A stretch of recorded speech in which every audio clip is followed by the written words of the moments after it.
Regal Movie Masters. Unlimited.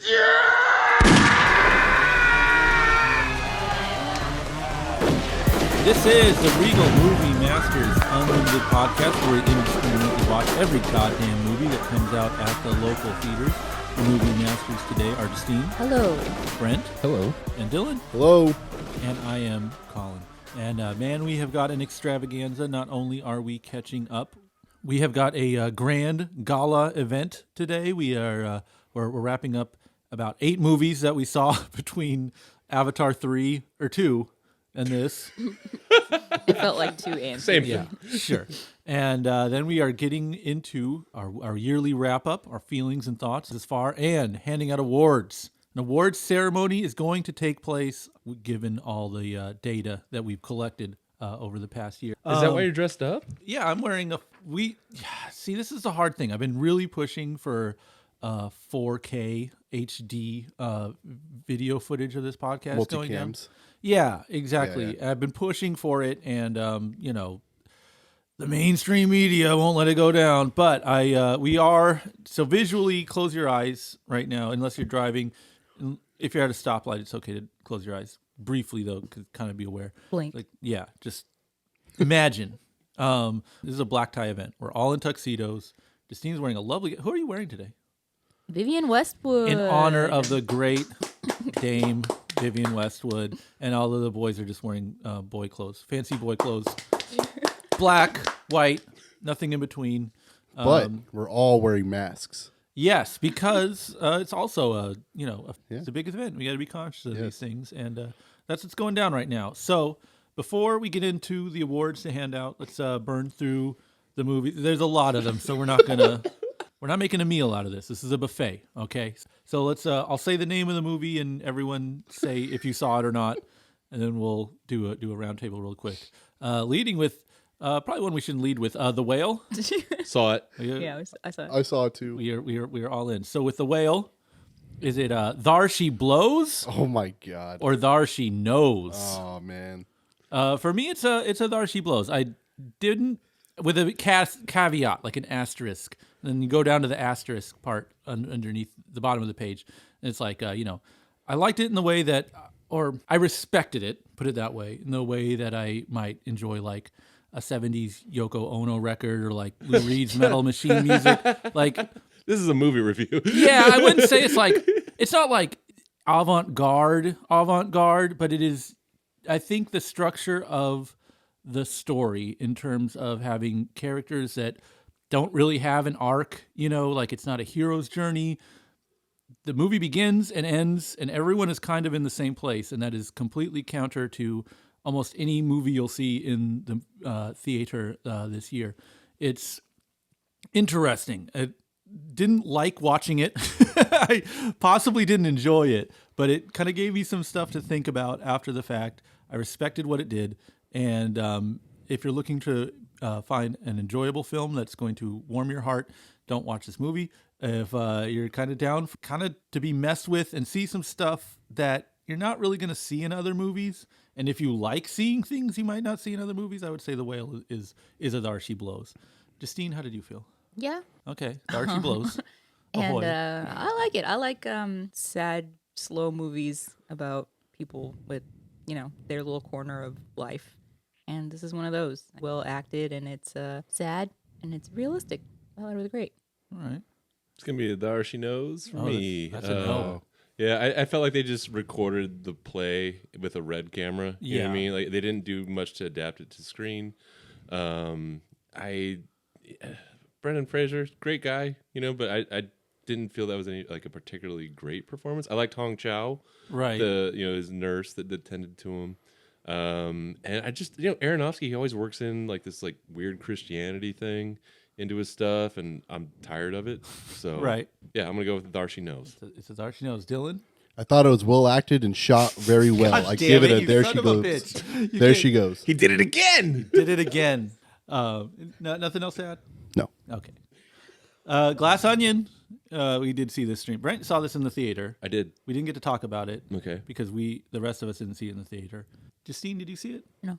Dylan, you saw it Yeah. in part with me, so we half watched it on Netflix. It doesn't really count, but it's Did still. you get out your phones?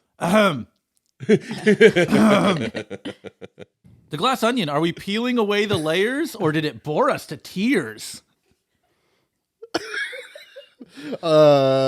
Me? Sure. Okay. I'm gonna say it. I did it. I peeled the onion. Okay, Yes. Brent. I'm split down the middle on that one, just because I felt Edward Norton's performance just bad. I think like he didn't recognize what was going on with the ensemble, because that's definitely an ensemble movie. And I get the character. Right. I get the character. Everybody's trying to do like this like pseudo Elon billionaire thing, right? I will say it seemed like the angle of tech genius as actual dumbass. Having that film pre-Twitter buyout, gotta respect it. It was like they had a crystal ball. The world just made the Glass Onion make more sense. So you're saying life imitated art in a way. Yeah, but this art was like it was like locked and loaded. And then the life happened, and it's like, oh hey, we got a movie for that. We got that. Yeah, and also I don't think it was as strong as the original Knives Out at all. Yeah. So yeah, I'm split down the middle on it. Like I didn't hate it, but yeah, Edward Norton yanked me out of it. You know, it breaks my heart to say, because I've always liked his stuff. I'm peeling away the layers and not crying. I thought it was fun and kind of forgettable and sort of a lighthearted affair. Kind of, I guess, the opposite of The Whale, where it like stays with you. Like you will watch this and you will be done. You will be done. But that said, it was, I'm fine with a bunch of wacky characters running around being wacky for 90 minutes, and then there's good jokes. It was fine. Forgettable, but I have room for movies like this. I was okay with it. Next up, Empire of Light. Who made it? I saw it. You saw it. Yeah. I saw it. Dylan, silent. No, I didn't see it. Sadly, it's been a busy week. Okay, we couldn't all get to everything. Are we buying a ticket to the theater, or are we turning out the lights? Personally, I am big time buying a ticket. I really like this movie. I really like this movie. It was kind of like a checklist of, UK subculture, check, anti-fascism, check, character study, check, generation gap, check. Like all these things I really like to see done in movies. And you know what? Post Avatar, post a lot of like big budget movies, it was really nice to just see like a very human story and a good character driven story. And I was really impressed with this movie. I just liked it a lot. Yeah, I'm buying 2 tickets. Woo! Bring a friend. Okay. It was good. It was subtle, but it dealt with a lot of things, but it didn't seem like crowded or stuffed or something. It was good, and the acting is too. Yeah. Yeah, very British. That's a great way of putting it, that it didn't feel crammed. Even though there's a lot in it, it didn't feel crammed at all. I'm definitely buying a ticket for that one. I feel like that's the best representation of like two-tone ska in a mainstream movie by far. Look, we were towards the end of the year. You thought you weren't going to see a goth and rude boy skank around the break room while singing Much Too Young. But How great was that? they brought it out. They brought it out for us. I love that movie a lot. Yeah. It was really good, right? Yeah, really good. And we don't have a category for this in our awards, but if there was a best dressed, this would be pretty high up on the list. Jeez. Okay, so I'll add this real quick. Roger Deakins, he handled the cinematography, or I think he had a different title for this one, but it's essentially cinematography, Right. where he's controlling like the look and feel of everything. And if you notice that when The you're watching this costumes, movie, the interior design, the trainers, all my trainer fans out there who like your Adidas trainers. There's a lot of good Adidas trainers. color represented. theory, like in every scene, it's perfect visually. Another damn Trent Reznor score too. And he shut up this time. He took my advice. He's listening. He heard and just deleted his vocal tracks. Yeah. So next up we got spoiler alert. I think I'm the only one that saw this. You are. Okay. If you are asking if spoiler alert is fresh or if it's spoiled, I will say it is fresh. I really like this movie. I watched it alone in the middle of a day, and I was worried it would be like big time cancer, sad disease movie, which it is. But it's I think the emphasis is on the main character's relationship and how it spans time. And listen, everything I've ever said that I find annoying about like coming of age movies or teenage love stories, like movie is why I don't like those movies, because you can show a complexity and depth to a long-term monogamous relationship between adults that you can't do when you're talking about two 18-year-olds, holding hands and meeting for the first time. And I don't know if I'm a grumpy old man or what, but if you want to just see a movie about characters and humans and relationships, and they're not blue and they're not on the run from anything, and they're not, it doesn't really fall under any genre, this is it. I noticed in the film there's like big plot points and dramatic events that breeze by really quickly, and very small, negligible, like humanizing moments that happen between the characters that really ground this movie and make it something you can connect with. This was the movie I saw after Avatar, so I was very like, I needed this in my life when I saw it, and I'm really glad I saw it, and I enthusiastically recommend everyone see it, but I think it's already out of theaters, so watch it when it comes out streaming wherever. Is there anything we saw this year that you could kind of liken it to? Maybe it's like a neighbor of it? Let me think here. I mean, there's disease. Who had diseases in this one? Like dealing with death and mortality. The Whale. Right. I guess and this, Empire Light. anything like further back than the last month? Because I don't know if we've seen like relationship movies this year. I mean, unless it's really surface level, like fucking Ticket to Paradise or something. Oh God. Like there's not a lot of, just two folks in a relationship, and they span time together and they grow together and you get to know them, and I don't know, it's just all human all the time, and there's plot, but it's not like completely driven by the story, or that's not the main attraction I felt. I don't know. I don't think there's really room in theaters for movies like this. Yeah. You said Showalter directed it? Yes. I try to go into movies as blind as possible in general at this point. But yeah, seeing his name pop up at the end was just like, oh, Jesus, that's crazy. Let me tell you, this is sidebar, whatever. This is the year of basic cable millennial comics just stepping their game up. We got Barbarian from Zach Kreger from Whitest Kids You Know. You got Nope from Mr. Key and Peele. And here's the fucking Stella, the goddamn icons of basic cable comedy, just holding it down. Talk about movies that there's no room for in theaters. I guess you would say the kind of bro-ish comedy that era of basic cable television was based around. Like, there's not a market for it, or there is, but it's made by teenagers on, TikTok and YouTube. But there's not like a corporate gig. To be able to pivot like this for all parties involved is really impressive to see. So you liked it? Yes, I said it is fresh. Is it fresh or spoiled? It's Okay. fresh. All right. Babylon. Saw it. Babylon. Saw it. Babylon. We saw this together, We right? all saw this together Oh, yeah. in the same room. Be rare these days. Are we calling on God's wrath to smite Babylon, or are we joining the talkie craze that's sweeping the nation? What's the bad one? Yeah, which one's the bad one? If you're smiting Babylon with God's wrath, That's the bad one? that's the bad one.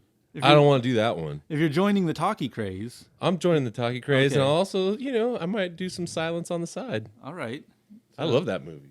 You liked it? What did you think? I'm going to say this one more time.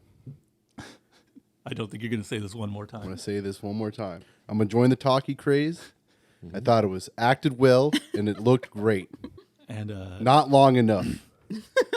Yeah, I could have gone another couple hours. Another 30 minutes at least. I know where to be. I think, okay, well, get ready for the hater brigade to roll in. Justine, are you smiting, or are you joining the talking craze? It has been a long time since I felt like walking out of a movie. Yeah. And during the first 20 minutes of the movie, I was like, I can't do this. This is so bad. I'm glad I stayed. There were parts of it that were fine. But overall, smite it. Call the old gods. Yeah. Anything you can do. Here's where I think the delineation is, because when people ask me to describe it, I say jackass, meets whatever. And Yeah. I think that's what doesn't work with Justine. Is there's just it's childish. Yeah, it's Yeah, bad. and I think I am smiting this film. I did not like this movie. I think there is maybe an hour's worth of good movie tucked away in I'd agree there. with that, actually. Yeah. But an hour-long movie is still not a complete movie. So it's not like, oh, there's a good movie, you just need to edit stuff down. It's like you need to edit stuff down and then finish that narrative. I think the structure and narrative of the film is completely confused. and it relies, I think, a lot on kind of outrageous moments, and you to be like taken aback by like the shock and awe of the debauchery that they're presenting. But I don't think it's presented in a very effective way. To me, the shock moments or like the gross out moments or whatever, it's like, Farley Brothers 90s level. Oh yeah, Like you say, childish. Jackass, yeah, it's very childish. And that just seems distracting because there is like when the producer character, whenever he needs to do like a fetch quest or his story in general, I was very engaged with. Did you like the movie making in this? And we've seen a lot of movies about movie making. Did you enjoy it? Absolutely, yeah. That would be part of the hour that works. Like Okay. They have these like manic, uncut gems, kind of go go go go pacing where you're like on the edge of your seat, as they say. Mm-hmm. And those parts work for me. And there's comedy that works, and then there's a lot of comedy that doesn't work when Tobey Maguire shows up. Like, yeah, he is that bitch 100%. That's great. But like, I don't know. I was watching it and I was like, maybe start the movie here. Start here. I think show his rise or something. I don't know. The whole starlet adapting from the silent film to the talkies. The technical aspects I thought were cool, like showing her on the stage and everything. But like that's what held me through the whole thing. Yeah, but I don't want to be, if I'm helped through a movie, if it 1/3 of a good movie is still that's still 33%. Yeah. It's a strong 33%. It's a strong. Yeah. The good parts are good, but yeah, I just thought this was really meandering, structurally unsound. It definitely was. I think that's kind of the point in a weird way because of the decadence and the debauchery of it. Right. They kind of wanted to. It's almost like they wanted the structure to feel like the content. Yeah, I tried to think that. I tried to say, well, maybe this is a meta commentary, but then it's like, no, why would you make that movie? Why would you make your audience suffer? Just like make a good movie that tells that point. At least Brad Pitt showed up on like in Bullet Train. No, he was good. Yeah, he was good. The producer was good.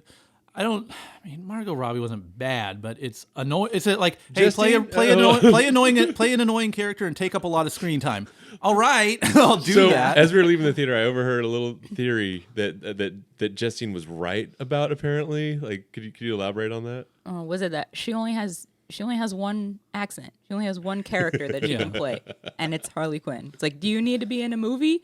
Put her in as little clothing and give her a Jersey accent, and there you go. Put her in there. Definitely the case in this movie. It's so sad. I feel kind of bad for her, but like, I don't know. Stop taking these roles. I guess, or yeah, read the script first and Yeah. be like, oh, hey, I come off really annoying on this. Maybe people have had enough of that. I remember being hesitant to watch this movie because she was also in Amsterdam, and it kind of like was kind of marketed the same. Like, hey, it's a retro looking movie, a period piece, and glitzy and glamorous, and it's just kind of like, oh, all right. Yeah, very different movies. Yeah, and having rewatched Amsterdam recently, like that movie structurally is tight as a drum, like beginning, middle, end. Let's go. Yeah. And it's not 3 hours long, but I don't know. I don't think do we need to harp on this one much more? Nah. Okay, Puss in Boots.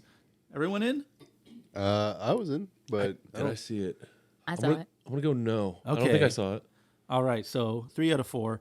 Are we going to leave a saucer of milk outside for Puss in Boots, or are we going to call the ASPCA and have this kitty taken away? I found myself really liking this movie. I'm leaving out a saucer of milk for sure. It's a kid movie. Like, there is no subtext. There's no meta commentary to go digging around for in here. It's, the cat starts off. He's full of hubris. As time goes on, he is humbled. Fair, easy story. But the animation, like, this is a very post Into the Spider-Verse kind of mixed medium, and it works really well visually. I was just stunned the whole time watching it that someone cared. Everyone, I think, working on this cared way more than they had any business caring about the 5th or 6th installment of a Shrek franchise, a Shrek side character, which, by the way, I am well behind on my Shreks. So, like, don't worry if you haven't seen the last Puss in Boots, like, you'll be fine, because I was. And, it's just a really satisfying, complete story. Visually great. The jokes were funny. Shout out to John Mulaney. I'll enjoy him in things. All the voice acting was good. Astonishingly just exceeded expectations. I would say, I think it surpassed Strange World, and I liked Strange World a lot. Whoa. I feel like it surpassed Strange World for me. Well, I guess they're different movies, but still, I really enjoyed it. I would put it on that tier as far as good cartoons. Was there any singing in it? In the beginning, there's a song, but it's like a minute. Yeah, it's like boisterous. It's like his theme song. That you Yeah, sing. which is used to kind of ramp up the aforementioned hubris. But no, they're not taking breaks out and being like, I am a cat with a sword. He is the cat with the sword. No, it's pretty plot driven. They got a place to go. They got places to be. They're not messing around. Justine, what did you think? I liked it. I'll leave out a saucer of something. And you know what? I'll adopt 500 cats. Wow. Yeah. 500 cats. I'll be that lady. Yeah, are you gonna Yeah. spade them or neuter them? I don't. If she did, I don't know. I don't think she did because I think she just wanted more cats. Respect. But I liked it. I was very pleasantly surprised. I was going into it thinking Shrek. I've only seen the first one. That was a really long time ago, and so I thought it was going to be like gross or something, which is what I remember Shrek being like. But no, it's good. It's well done. The mixed animation styles did kind of make me dizzy, but that kind of happens. But yeah, I thought it was funny and it looked good. And Yeah, and don't forget the other deep franchise spinoff we saw this year with Minions. You know, I think that would be like fair of what to expect. But man, I surpassed that by a country mile. yeah, I really like the characters, Yeah? the character design. Who's your favorite character? Jack Horner. The legend. That's Yeah. my boy John Mulaney showing up. Dylan, you're the animation expert here. I liked it. I loved the movie. I'd give a milk saucer. What really hurt was watching the movie, and I loved it. Walking out, and Colin turns to me, and he just goes, "You're like Jack Horner," and it really made me sad. Well, I meant to be saying that in like you're driven, you're ambitious. No, he was like, Yeah, for those of us that didn't get to see the movie, why did that make you sad? because Jack Horner's the bad guy, and he's a big dude, and he's bad, evil. He has a menagerie of magical items. You collect stuff. Yeah. I know, but you said it in a negative way. And there's kids around. They heard and started laughing. There was no kids. Well, there was kids. There were around. kids. There was Yeah. kids. Just adults. It was a late showing. You're When telling we me there watched was this, kids at Puss in Boots? No, yeah, it was like the last showing of the day at Okay. 9 9 o'clock. and like on a weekday. there was a grandparents with 2 kids and like 2 kids somewhere else, but mostly adults, Yeah. like adult couples. I just like at one point the grandma like is texting, Oh, yeah. but her brightness is so bright on her phone. She's in front of everybody. She's Yeah, like yeah. lower down, so she's in front She's of like everyone. showing the text to her husband, I assume, and then it turns back. But you can just see like just a bright white light. That was my experience during Tar. But anyway, no, I loved the movie. It was great. I can't wait for Shrek 5. It was so good. There was a little girl that I assume had to go to the bathroom Right. during it, and her dad was kind of like walking her, down the stairs, Oh, and she she's was going walking really in front. slow. Yeah, she was going really slow and like kept looking at the screen, and he had to push her to like go because she's trying to watch and walk down the stairs at the same time. The simple joys of a child. That's Yeah. why we all go to cinema, I Yeah, think. true. Lastly, Brent, you saw I Want to Dance with Somebody. None of us did, did. for convoluted reasons we won't get into here. But is it a hit single or is this a shelved album? It is. It's the single that puts her past the Beatles in terms of consecutive #1 singles. I really enjoyed it. It's emotionally tough just because of the themes within her life and some of the things she had to overcome with her family, her relationships. It's a tragic story, but it's also a triumphant story because she's got that voice. Right. And they incorporate the music a lot into the movie, which I'm glad they did, because I think those are the things that make you feel good. That is why you buy the ticket. Yeah, exactly. Kind of a spectacle more than a movie. Yeah. It does have the format of a movie, but the parts that I noticed the audience really getting into was when she would belt out into song. I mean, people were physically putting their arms up in the air and Right. swaying and crying, and yeah, I mean it's a powerful movie. And I think like if you're on the fence about it, definitely go see it. I went with my family and I thought that it'd be kind of funny, Right, right. because none of them really, in particular wanted to see it. But then once we got in the theater, I found out that all of them did individually because they No just one thought- wanted to admit it. Yeah, nobody wanted to admit it. But then we got there and everybody's like, I'm kind of excited. I go, yeah, you think like Whitney she's Houston, come on. It's Whitney Houston, yeah, hit single all the way. The biopic has been like pretty brutalized Exactly. recently. Would you'd say this is a notch above like a Queen or an Elvis, or I guess the Queen one is called Bohemian Rhapsody, right? Yeah, I definitely put it ahead of Bohemian Rhapsody and definitely ahead of Elvis.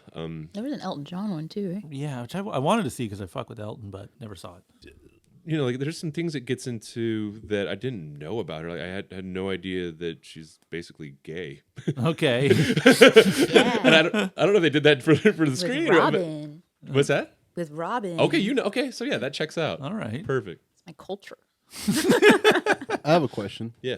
Did you watch the Whitney doc from like a couple years ago? I did. Yeah. Did they talk about Dee Dee Warwick at all? Remember in that doc, they like randomly put in that Dee Dee Warwick like molested her or something. They did, and it was not like put really that random in the documentary. Like that was the closer for that doc. Okay, yeah. You're Yeah, like, see, wait. They didn't work that in. Yeah. I think because there was so much other heavy stuff with like her father Everything else. mismanaged. Yeah. Like everything else, and Bobby. It was an interesting portrayal of Bobby. I'd say it was just a fair portrayal of him versus like outright vilifying him the entire way. Yeah. Like in the closing scene where she hits that that trio medley where it's like the 3 most difficult songs in a row. He's in the audience like holding the daughter, being supportive. You know what I mean? And I was like, okay, that's fair. Because he probably really was there and he probably was being supportive. Then when it showed like some of the relationship scenes, it would show like how evil he can be. Yeah. It was heavy and it was tough because like there's some universality across music, no matter what level you're on when drugs get involved. So like if you've ever gone through losing somebody because of drugs, this is going to hit you particularly hard because it's the same story over and over and over. Is there a biopic you would compare it to, or is it kind of on its own island? I'm trying to come up with like a good biopic that I like, and I can't come up with anything. Was it like Notorious? Was it like All Eyes on Me? It's weird because like it tries to follow traditional biopic format, but when they bust out the songs, they really bust out the songs. I wouldn't be surprised if they're like remastered. You know what I mean? To be like pristine. Well, like you're saying, this is spectacle. It's a spectacle. Yeah, you're meant to feel good when the music happens and down when life happens. Right. Which is probably how she lived. So I think that's everything we saw. We wrapped it up. We got the year under our belt. So how are we feeling about having seen damn near every movie that has come out at our local theater for the last 6 months? Mm-hmm. It started in July 1st, I believe, and stuck to it pretty hard. How have we changed? How has this affected us? Where is this going? Justine? I think in like the hectic weeks is a lot. I don't like going every day, like we went last week. Yeah. We went like 4 days in a row. Yeah. It's a lot. And some of the show times are really late, which is hard. But I have gotten into the groove of it, I guess. Uh-huh. So it's kind of more normal to do now. And I can't remember what I used to do before. What I used to spend my time doing before. When I was reflecting on it, I had the same thought. I was like, this is just a habit now. Yeah. And it's nothing that's particularly taxing it except for the weeks where they drop like 5. That's where it gets really hard. Mm-hmm. Other than that, I mean, it just it's become a part of life. It's cool.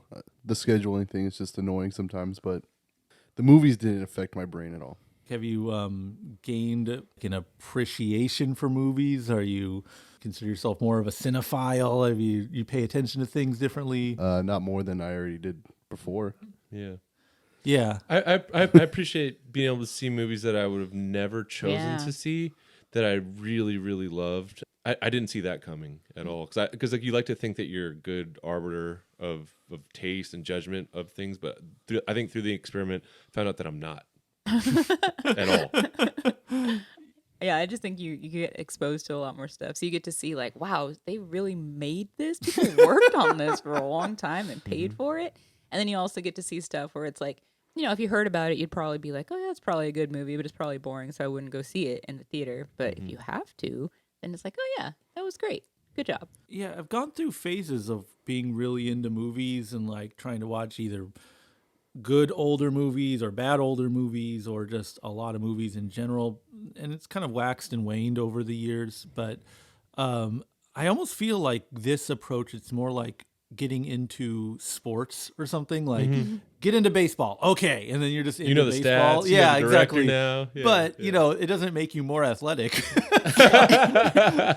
it's like, I definitely feel more of like a consumer than a connoisseur. I'm more invested in like the landscape of movies. I have a lot of thoughts about them, but you cared about who's going to be nominated for Oscars. I can't express to you how invested I am in the Oscars now. Really? Literally the first time in my entire life I have had any inkling of caring. That surprises me. Yeah. Before, if it was like, oh, I like Yeah, I liked Batman. I hope Batman wins, you know, like as a backer of my head kind of thing.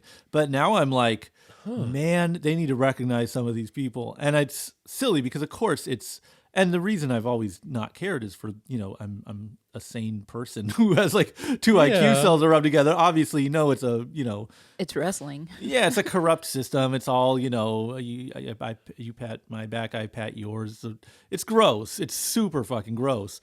But like I said, I feel like it's sports or something. I want my teams to win.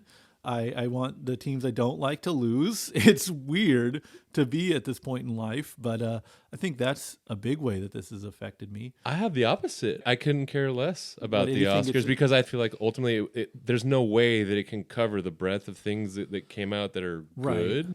And so, yeah, I'm just kind of like, well, you know, as long as the people got to make what they wanted to make and they're happy with it, they should feel that contentment. They wouldn't necessarily need the validation of an industry that, like you said, is pretty corrupt and predatory, you know? But is there an investment in, say, like box office sales that maybe wouldn't have been there if you were We nerd about that, you know, like, because I would want to root for a movie. Right. So, yeah, like we've been like, hey, did you see this movie we liked? It only got 2 million, you know, worldwide. I find myself very concerned. I don't get any money from these movies, but I really, but I don't.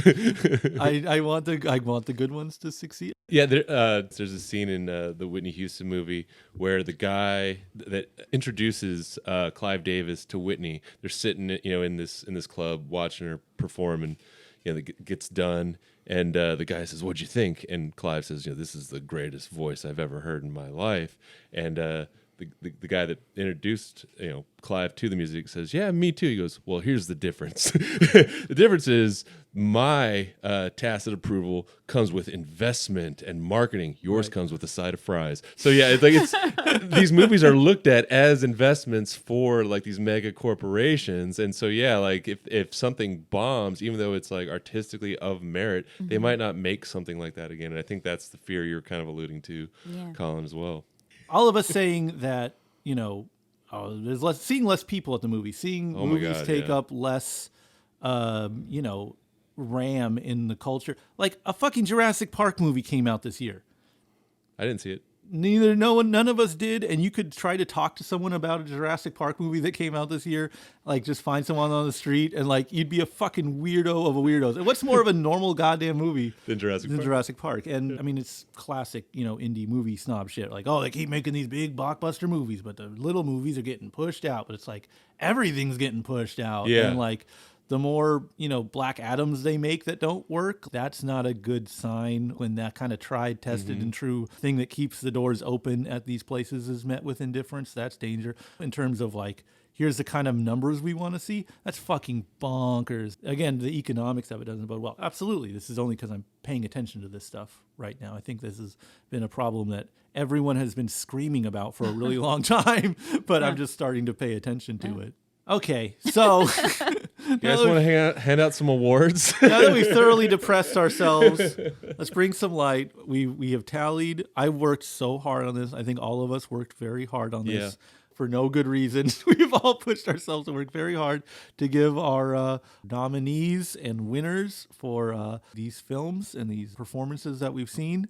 We didn't think to come up with a name for this award shows. I don't think we. Yeah. It was the Regal Movie Masters Unlimited Year One Awards. Thumbs up approvals. 2022 season. Yes. I'm so excited. I want to go a whole year. All right. I'm manic about this shit. I'm fucking juiced. I want to go a whole year and then I can really have some data. This was really hard to do with 6 months and change.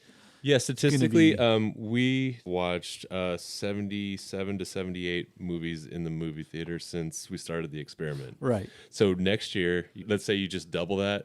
I'm in. So this is that'll be the caveat for this time around. We're focusing on the second half.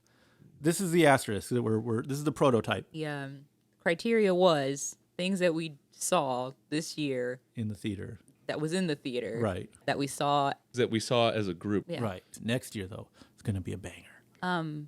These are favorites, not best actor and stuff. Yes, favorite to stuff. Us Personal personally. Favorites, yeah. Personal Final caveat, all of these were through the Regal chain. Oh, yeah. Because there were some other movies that came out through AMC exclusive, that sort of thing. We may have seen them, but they aren't eligible for this award show. So Brent, our master of ceremonies, why don't we, with the introductions out of the way, why don't we get these categories up and running? All right. For each category, we each put 5 of our favorites while picking the absolute favorite from each individual. In some categories, we had a clear winner, we'll call it. First category is supporting actress. So let's start with you, Colin. Who'd you have? I have Keke Palmer of Nope fame. I had Nina Haas, the wife of the lady from Tar. I think she did a real stellar job. Denai Guerrera from Black Panther, the Dora Milaje. I liked her in all of those movies. Anything she said. She's in the Captain America show, right? The Falcon Winter Soldier. Shows up in that. She's so cool. Dali De Leon from Triangle of Sadness. That's the Filipino lady at the end. Yes. Legend. She's incredible. And Carrie Condon of Banshees of Inisherin. I gave this one to Keke Palmer. It was just all fun and games watching her on screen. Loved it. Great performance. Just had a gay old time watching old Keke steal the show in that flick. Dylan, hit me with the top 5. All right, I also got Keke Palmer. We got the split between Charles B. Dean Craig and Dolly De Leon, Triangle of Sadness, the Filipino lady and the guy's girlfriend. Leia Seydoux from Crimes of the Future. Sochi Gomez from Doctor Strange, that's America. And Madeline McGraw, the little girl from Black Phone. Nice. Yeah, and Keke Palmer, that's my number 1. Okay. That's my winner. I chose Saoirse Ronan from See How They Run, Julia Stiles in Orphan First Kill, Absolutely. Keke Palmer in Nope, Denai Guerrera in Black Panther, and then I went with Nicole Beharie from Breaking. She's one of the tellers, the bank tellers. Oh, she was incredible. Yeah, and she was my number 1 pick. She's the winner. Yeah. Nice.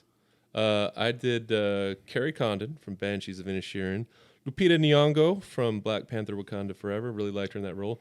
Saoirse Ronan. She gets another nod here. Saoirse. Or Saoirse? Saoirse. From See How They Run. And I also did Julia Stiles from Orphan First Kill because she threw that wrinkle into the role itself that I thought was really brilliant. My top pick was somebody that hasn't been mentioned yet. Tandy Wright, who played Ruth in Pearl, the mother. Okay. Yeah, just All like right. that very cold, evil Yeah, mother that set everything into motion. Good backdrop.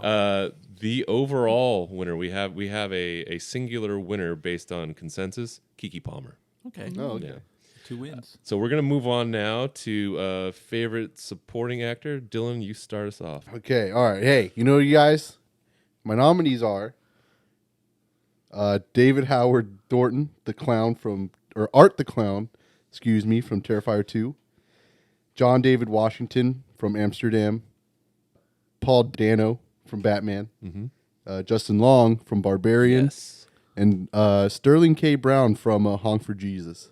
Ooh. Yeah, I liked his Good act. pick. I liked his character. I liked the way he played him. And But my winner is David Horton Thornton for Art the Clown. David Horton. Well, David Horton, here's a who. David Howard Thornton. My bad. I'm sorry. My speech impediment today has been off the charts. I'm not off gonna the lie. chain. Yes. Justine, let's get your list. I have Christian Bale from Thor as Gore, Oh, okay. David Howard Thornton, Art the Clown from Terrifier 2, Paul Dano in Batman, Justin Long in Barbarian, and then I went with Taika Waititi in Thor. Oh, very cool. The Rock Man. The Rockman, yes. And of course, I went with Art the Clown. Awesome.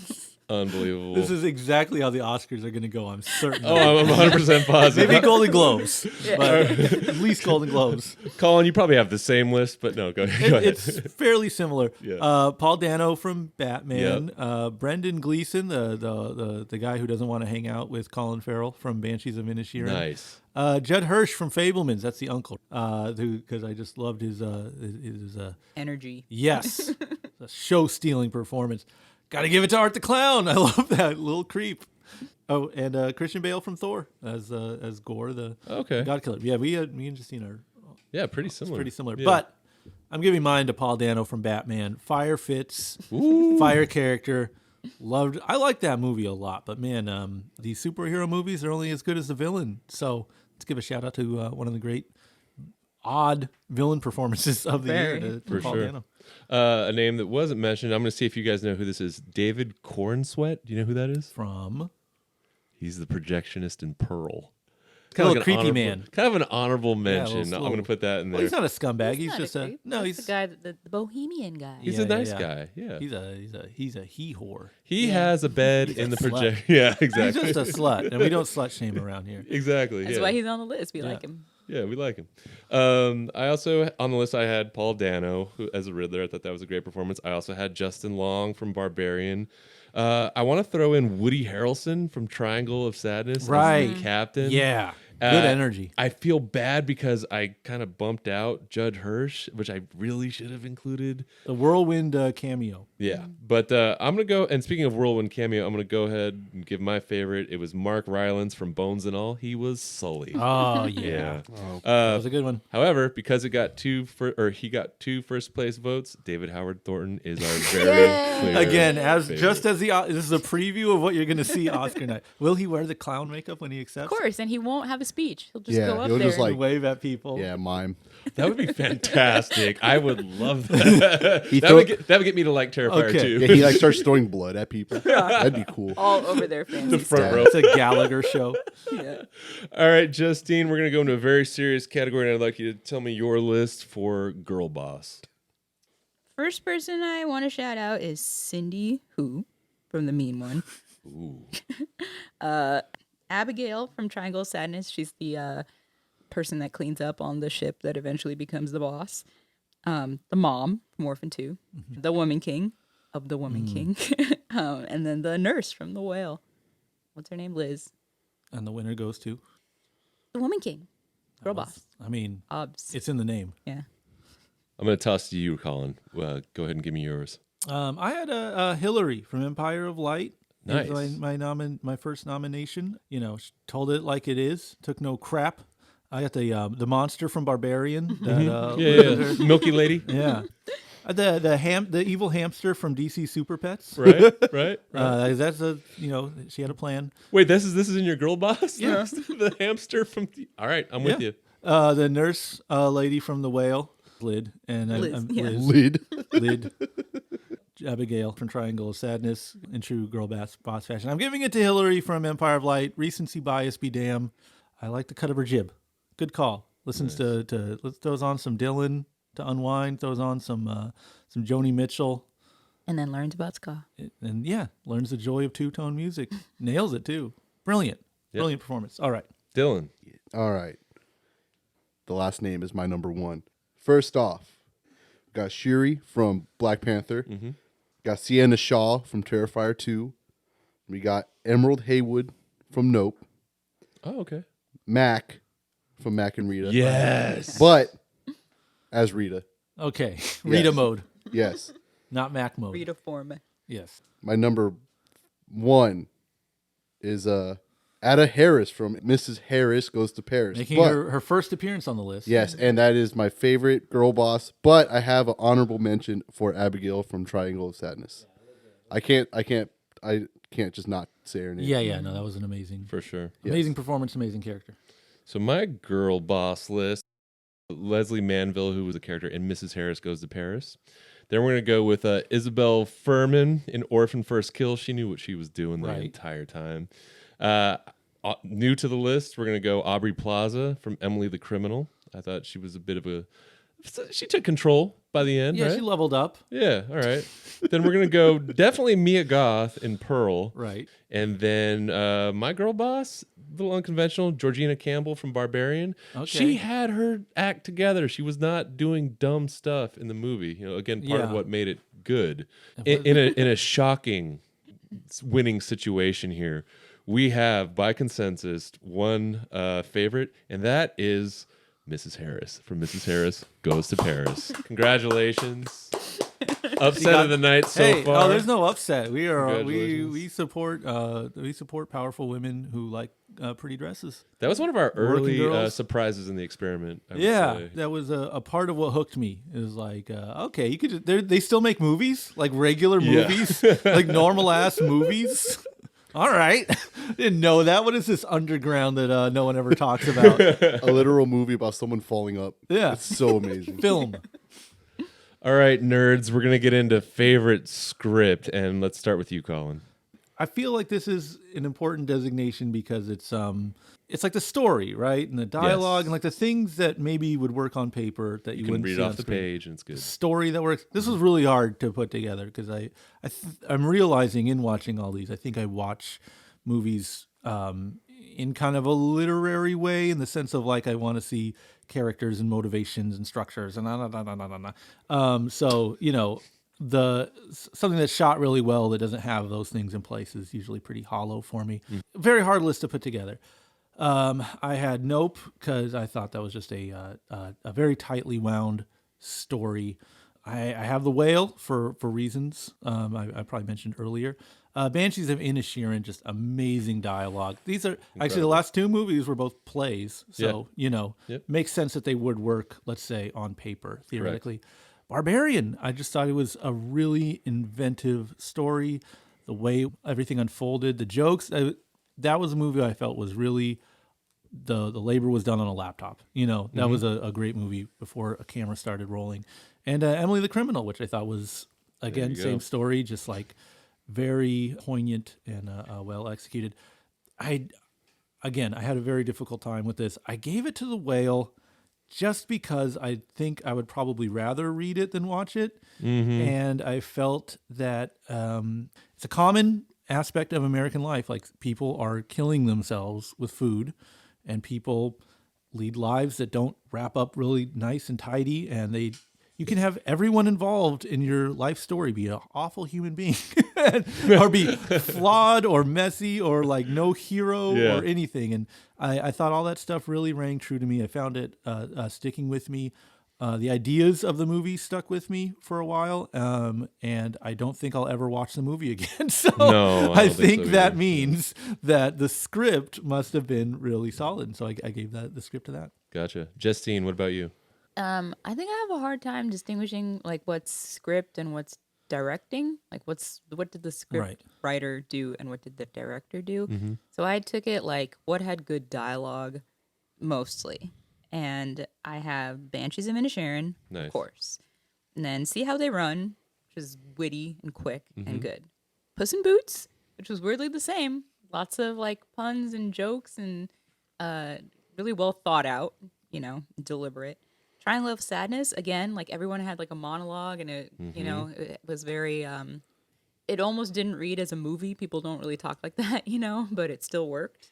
And then Honk for Jesus, Save Your Soul, which it's so good. It's so like minimal. A lot of it is in the acting, but the script like, sets it up for those acting moments, I thought it was great. But I went with Banshees. It's just too good. Yeah, I mean, talk about just great dialogue front to back. Yeah. So something that two of you don't know that Dylan and I know is that we both, he and I took this category very seriously, and we sat around for like probably a week, just reading scripts. Yeah. Where'd you meet up to talk about? Yeah, so I think our did you list, do FaceTime or like we hung out? Yeah, I went to the shop. We went to Starbucks. Everywhere. Yeah. Starbucks? Which Starby? The Starby off of La Costa. Yeah. Damn, that's cool. You really banged this one out then, huh? Yeah, because we wanted to love be to see fair. We wanted to have, like a well-informed list. So I guess we'll just have Dylan go ahead and tell you what he felt. We disagreed a little bit, but, for the most part, I appreciate that we did this. And look, like my last time I did the list, I'm going to start 5 up. Nice. Well, I wouldn't say this is my number 5. Everything 4 to 5 through 2 is like random mode. And we announced our winner last. Yes, but don't say like my 5th place is my 5th place. My 5th place is just like there. The 5th entry. But it could be second. Nominee. It could be my second. Your nominees are. You'll never know. Yeah. Come on. All right. I'm just going to start from my list. Gonna go with Nope first. It's a great movie. I think it's written and directed, right? Right. So he knew what he was trying to do, trying to tell me. And funny. Yeah, it was very great. funny. Yeah, very funny. Comedy doesn't get its credit in these movies. Yes. Particularly on scripts. I think the humor was probably on page. Yeah, it was awesome. Awesome movie. We got Triangle of Sadness. Lots of dialogue happening. And then this is like my favorite type of movie, so this is why this is on my list. Right. So we got Orphan 2, Rise of Esther. Yes. This is making my list because it is such a like contrast from the first like a different movie. Yeah. And it was awesome. It leveled up. Yeah. Yeah. We got Mac and Rita just because of pure what the fuck. Hey, listen. What did you come here to see? A movie? Guess what the fuck we Yeah, got I was for you? happy. Guess I was what the happy. fuck we got for you? Yeah. It's a Stoked. movie. Yes. And when we read the script at Starbucks, we got kicked out because we were having such a We were great time. screaming. Yeah. Smiling. Yeah. I don't like to cut you guys jib. Get out of here. But my favorite script has to go to Mrs. Harris Goes to Paris. Right. I'm very happy there's just a movie about someone winning Yeah. accidentally. That's just what I want. And A just deserving like- person. Yeah, winning. yeah, exactly. You I just know? want to see someone get their own, you know? They're finally getting what they want. Okay, so one of the things I did notice about this year is that some of the movies we tended to really like were written and directed by the same person. Yeah, that's So- that's our tour ship coming back. So I use that for all 5 of mine. We'll start with Dana Stevens for The Woman King. Then we're going to go Jordan Peele with Nope. Ruben Östlund makes the list again with Triangle of Sadness. Then Martin McDonagh from The Banshees of Inisherin. That has to be on your list. Rapid fire. So good. And then I wanted to recognize John Patton Ford with Emily the Criminal, which I put above Banshees just to be contrarian. I have no idea. Either way, it's very clear. Our favorite overall consensus in this category is Banshees of Inisherin and Martin McDonagh. So we go. yeah, well done. The next category is it's a special category that we came up with behind the scenes. Chillest vibe. You're not going to see this on the Oscars. This They're isn't- behind. Go home, Grandpa. Yeah, this isn't your grandma's Oscars. Dylan, you seem the most chill. Go ahead and kick this one off. All right. Well, you know, I have an honorable mention. Oh, I want to start with there. okay. I'm going to go with Jack from Mac and Rita. Mac and Rita's getting a lot of love. But Jack was the guy that was just skating in his little apartment Right. that Rita or Mac has a little like a crush on. Yeah. His vibe was, he wants to sleep with Rita. Right. Or he wants to sleep with Mac. Originally, Then, Rita comes along. and he's like, I kind of want to smash Rita. His aged aunt, like a fine wine. Her older aunt. Dang, that is pretty chill. Yeah, that's chill. Then he's just skating in his little apartment. How- His how- like, That's as chill as it gets. You don't even leave the house to skate. yeah, it's not even concrete, so you're sliding around. That's chill. And he's not complaining about how he has to watch Max the dog. yeah, the Yeah, but dog. listen, that's honorable Cheese. mention. This is Yeah, just this is honorable mention. Honorable mention. We're not giving it to him. He's chill. He was chill Dylan's as not hell. giving it to him. Maybe one of us. I can't will. even Who knows? imagine the five people chiller than that. But let's hear. Well, them. I only got one chiller. Yeah. Oh, okay. We only went with one. Yeah, I chill only this went with one. Oh, you did? Okay. Yeah, All I right. only went with one. Yep. My number one, though, most chill. Most chill. Again, number one, Mrs. Harris, who went to Paris. And let me tell you, she was chill. Shit was happening to her, bad stuff, and she was kind of okay with it. Granted, she got sad at some points, but, you know, she was chill about it. She chilled so hard that It she is won. the zen of Mrs. Harris. Yes. Listen, I know you guys worked hard on your script, weeks. Yeah. Chillest vibe to me took minutes, if that. Okay. Singular minute. Wow. 45 seconds, if that. So A you couple it moments. was clear. who Oh, was I went the- through the list. Don't get me wrong. It's not like I'm Yeah. phoning this one in. I went through everything. I analyzed the data, Mm-hmm. but it's like sometimes you control F and you go right to the source. And this one to me was right to the source. It was Baby Lyle from Lyle Crocodile. Ooh, strong. I like that you delineated between Baby Lyle and Yeah. Adult Lyle. No, Adult Lyle is a chiller. It's chill, but not He's as chill. But Baby Lyle, let me tell you, Yeah. deepest chiller. Adult Lyle is kind of a lot. Showboat, some would say. Yeah. You get you a Baby Lyle. And not only his chillness will radiate, it will chill anyone around them. You can't be stressed out and have a Baby Lyle crocodile around you. Yeah, Baby Lyle crocodile, chillest vibe, mic drop. Okay. Justine, who's the chillest in your neck of the woods? I have a kindred spirit is OJ from Nope. He was definitely chill. Very It's chill. Hard to face. Not worked that up. guy. Got a lot done. Yeah, yeah. You do what you got to do. You don't get all stressed out. Don't get stupid. Nope. You just Do what has to be done. be There we chill. go. Ride a horse. So when Dylan and I were reading scripts in all his various coffee shops, he'd occasionally have to step aside to go do some volunteer work on, so during that time, He's what they call a humanitarian. absolutely. So I use that downtime to actually, really think about the chillest vibe. And I ended up coming with, I ended up having 5 for this. with a favorite. So I'll give you my 5. We'll start with Sam Rockwell from See How They Run. Pretty chill. You know what I mean? He's going through. He's doing what needs to be done. He's just chill. I also felt that Mrs. Ada Harris, played by Leslie Manville from Mrs. Harris Goes to Paris, needed to be recognized in this. Again, David Cornsweet comes up again as the projectionist in Pearl. That guy was chill. He had a bed in. Yeah, chill until he wasn't. Yeah, exactly. And then Sammy from The Fablemans, played by Gabrielle LaBelle. She was the girlfriend. Oh yeah, She was chill. She was just down for the Lord and doing what teenagers do. Pretty chill. This name has not been mentioned, but we have discussed this person before.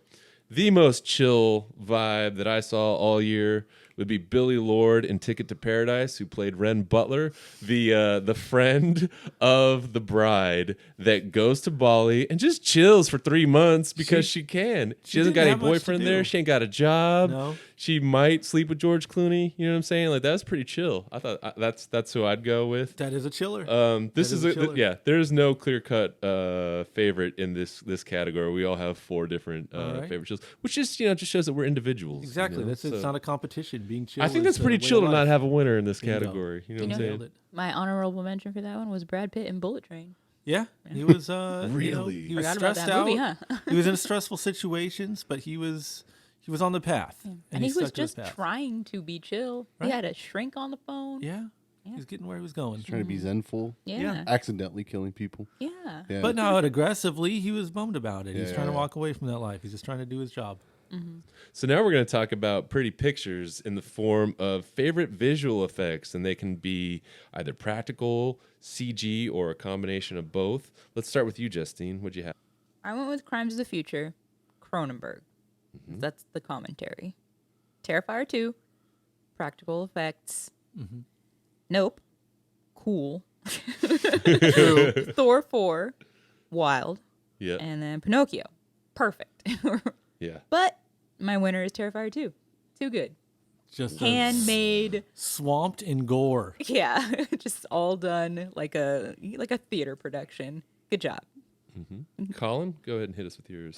So this is complicated to me because I had to figure out what makes a visual effect, which is actually a lot more broad and complicated than it seems like because it can be animated. It's a lot. My nominees are Crimes of the Future because again another movie I rewatched recently just to make sure it was indeed that bitch, and Crimes of the Future, upon rewatching, is indeed that bitch. The effects specifically stood out to me because they are jarringly practical compared to anything else you'll see in the theaters. I love that movie. Barbarian, for obvious reasons, monster design, yada yada. I had Terrifier 2. I like the violence, and I had we had the same list, I guess. And I learned in my research that Nightmare Before Christmas was nominated for visual effects. So I figured, okay, that makes Pinocchio nominatable, Of course. and yeah. thus a clear-cut winner is Pinocchio for me. Absolutely. Dylan, what do you got on yours? I went a little bit specific with mine because I thought you had to be. So I got Thor 4. The little bad guys he fights in the beginning. Those guys were cute. Those weird bush guys, right? Yeah. Those guys were cool. And then in the Zeus meeting, there's all those characters like around. Those guys, all those effects were cool. And the kid's face appearing in the middle of the room, great CG, great. Hey, listen, I just want quick commentary on that meme, not to Yes. interrupt you, but rather to interject and listen to what you're saying actively. Yes. They've memed that movie pretty hard, that part specifically. Oh, for sure. Let me tell you, that looks a lot better when it's moving on screen. them screen capping that shit is rude. It's just funny, As you were, Dylan. and I like it. We got Terrifier 2 as well, and I put the gross stuff, meaning just all the killings and stuff. Lyle Crocodile, specifically Lyle the Crocodile, the scenes he's in. Seamless. Yes. Yeah. Crimes of the Future, all the gross stuff, like the cutting on the shins and the face, and I was like, oh, okay, that's pretty cool. Ears on the head. Yeah, ears all over the body. And then this is my number one.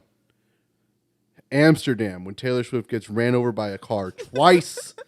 No hate. I don't hate Taylor Swift.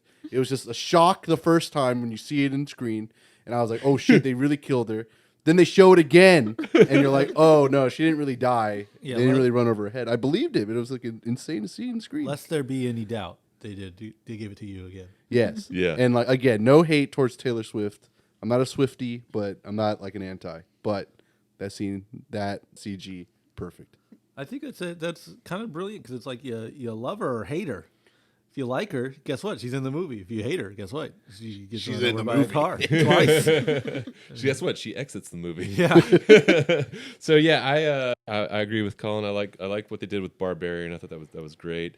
I put the Batman on the list just because I really like just the overall like start to finish feel of it. Like even with like the sky and how they rendered it. I like people complain about how dark it is. I like how dark it is. I know that's like a very marked take for a Batman movie. Right.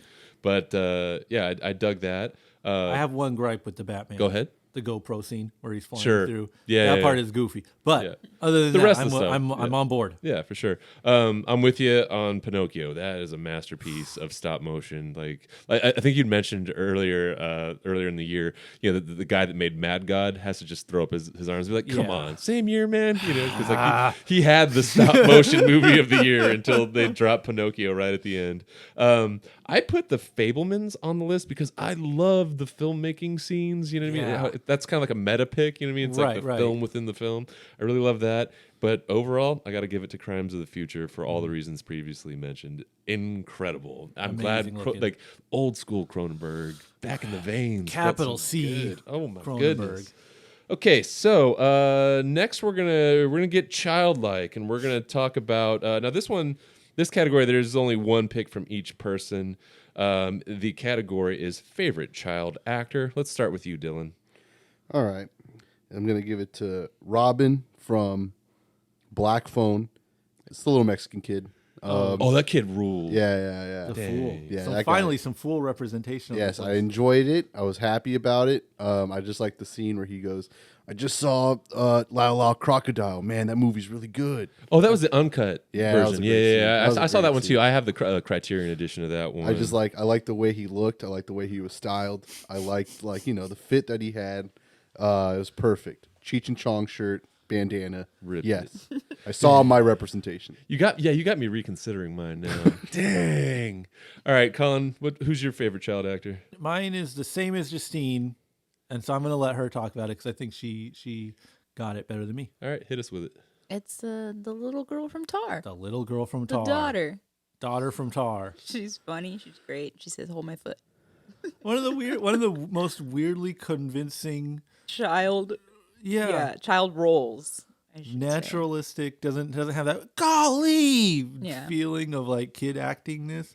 What a small, arguably insignificant role, but one of the highlights of the film for me. So yeah, my fellow script reader over here, Dylan, has inspired an audible that I'm going to call. I'm not going to replace my pick for favorite child actor, but rather I'm going to give a lifetime achievement award to the foo from Black Phone because that was incredible, and I overlooked it on my list completely, and I feel bad for it. So I'm just going to go ahead and give that young man a lifetime achievement award. You can stop now. You don't need to act in another movie. That was perfect. But I'm going to go ahead and give it to Divine Love Kanadu Sun, who played Toussaint in Black Panther Wakanda Forever. That is the son of T'Challa.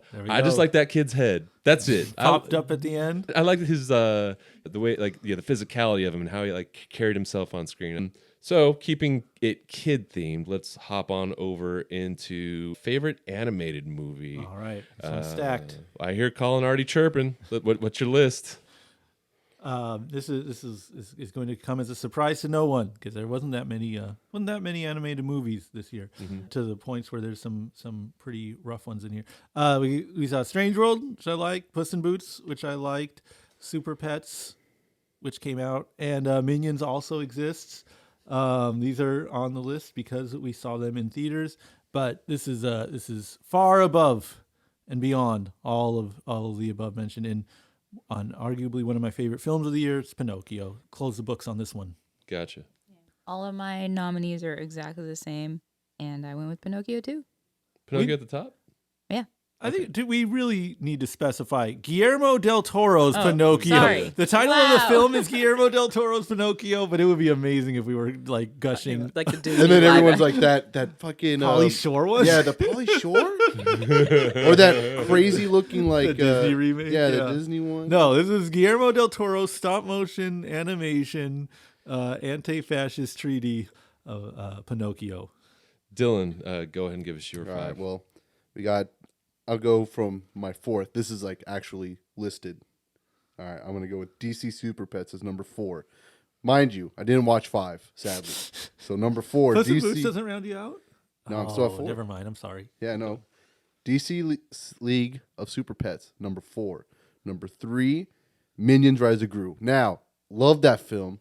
It was a perfect. I just love Minions. I'm just gonna say it right there. But that is just my number 3. I had a tough one with this. I will admit it. I had to put Puss in Boots number 2. Now I love Shrek. I love that franchise. Just for originality's sake, like just OC. I had to go Strange World. I like that. It was weird, and That's I a liked good it. point. It was strange. It is built from the ground up. Yeah. The previous IP. Good Yeah. call. Yeah. Makes sense. I saw more than 5 animated features through the experiment, but I can only really count 4. Right. Yeah. One of which I didn't see. So we're going to start number 4, Minions, The Rise of Gru. Number 3, I went ahead and put it in Puss in Boots just because it looked cool, but I Yeah. didn't see it. Number 2, I respect the Pinocchio adoration, so I put that there. The number 1 for me had to be Strange World because I just remember Wild. like the feeling I had watching it and getting out of it. Based on points, our favorite collectively, Strange World. It was on every list. It got I did realize me and you did see 5, least and 5. I forgot. Yeah. Paws of Fury. As honorable mention, Yep. Paws The of Fury. Story of Hank. Yes. Yeah, but I The couldn't Legend even- of Hank. in good faith, I could not put that on the list. I did put, if we did have to have 5, I went with Lyle Lyle Crocodile because at least the crocodile Animation. was animated. Paws of Fury was a rough one. But Dylan Absolutely. didn't see Pinocchio. It's true. Yeah. And that's how Strange World won. Just also didn't have the time. And then what was that quintuplets movie they advertised? And That you was see like the poster of one that? time. Yeah. It was like a I know. one-day thing. Some of these anime movies, they come and they go.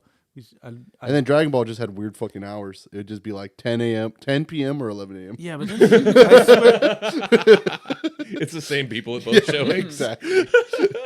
hopefully we'll have some anime next year. Up next, we have a Regal Movie Masters Unlimited exclusive category. You're not going to get this anywhere else, folks. This is favorite theater experience. And let's start with you, Dylan. All right. Well, this was on the list. I didn't think this would count. But I got to say Jackass Forever. Yep. Now, I saw this with my sister, of all people, not with the crew. And I saw it in a packed theater full of teens that just wouldn't, when you watch a movie in the theater, you want people to stop talking. You just want to be immersed in the film. This is the kind of movie where that doesn't matter because they're just fucking pooping on each other and, yelling anyway. So, whatever. You could, talk shit the entire time. And just hearing commentary in the background, that was great. Yeah. It's a fun time. Not gonna lie. Justine, what was your favorite theater experience? My favorite experience was watching The Mean One. Really? It was so good. All else. So I wasn't at that screening. Tell me a little bit about it. There was 8 people, right? A few couples, Yeah. and then one guy all by himself behind us who was just hacking coughing, Brutal cough. so bad, and it was like, oh my god! But he wasn't going to miss Why the are mean one. you here? He's not staying home. He's No, got to see F it. that. He was still watching the movie and laughing, and I thought maybe he was with somebody else because he was reacting as if it was for some the way that when I'm alone watching a movie, I don't there's no like big laughs or whatever, but this guy was like on it, and then he was by himself, and yeah, just people being like, what, like actually reacting when stuff happened. And it was amazing because it's the kind of movie that it is, but you're in the movie theater watching it. Yeah, It was great. Would you say there was more people in that viewing than when we saw Avatar 2? Oh. Dang.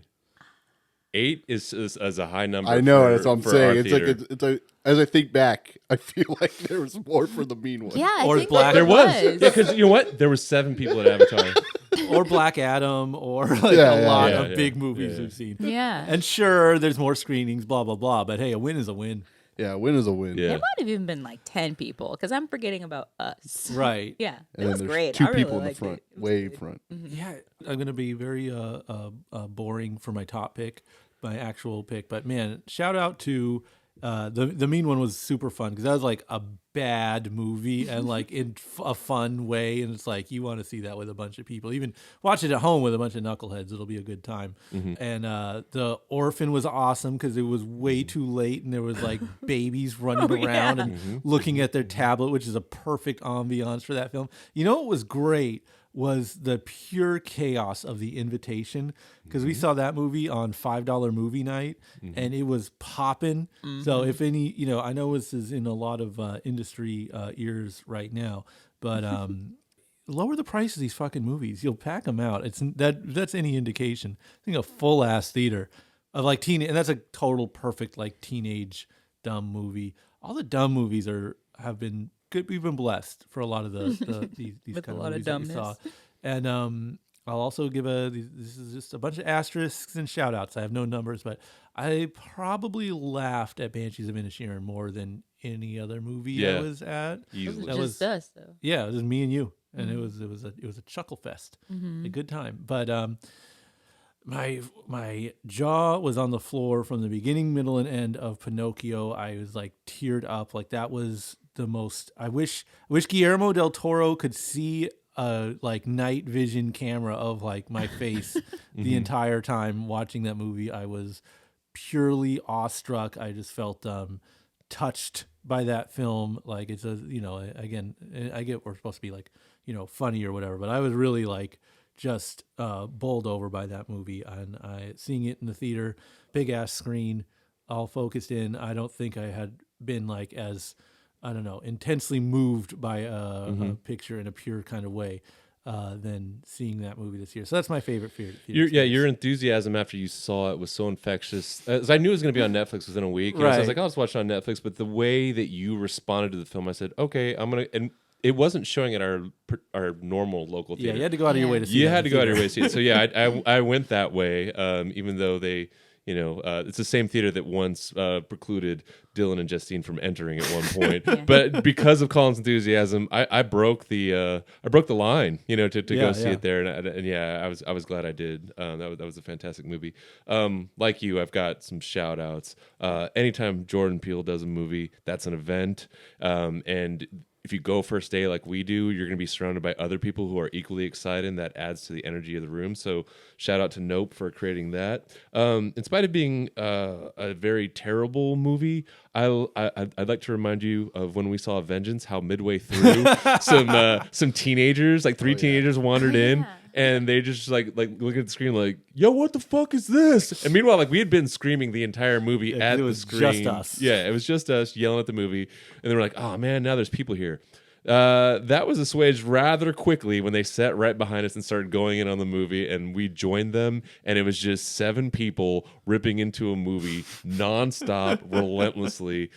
I'd like to shout out Lyle Crocodile because Dylan and I almost got kicked out. For like, I think you guys were trying to like snap pics for your story, but every scene was crazier than the next. So basically, you were filming the whole movie. There was also children jumping up and down on Oh the my God. furniture. There's Yeah. people Running running in the around. aisles. There was one random woman who may have been an employee of Regal sitting in the back row, just like guffawing the entire time, having loved the it. time of her life. And of course, like there's the natural enthusiasm of our own group toward the movie. And All diehard Shawn Mendes fans. Absolutely, yeah.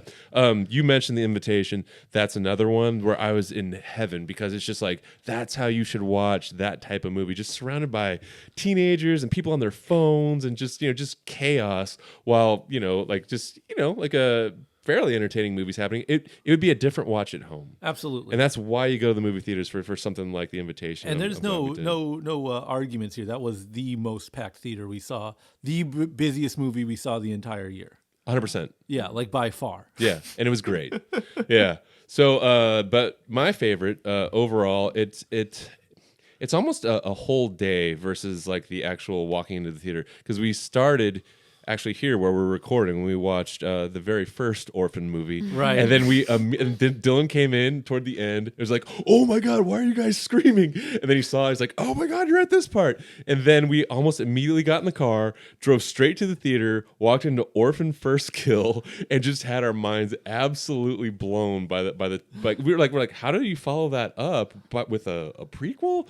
We thought it would suck. It ended up being absolutely delightful, and everybody else in the theater had the same excitement. You know, the Orphan heads. It wasn't as strong of a turnout as The Invitation, but I think I had the most fun overall at Orphan First Kill. So that would be my favorite on the year.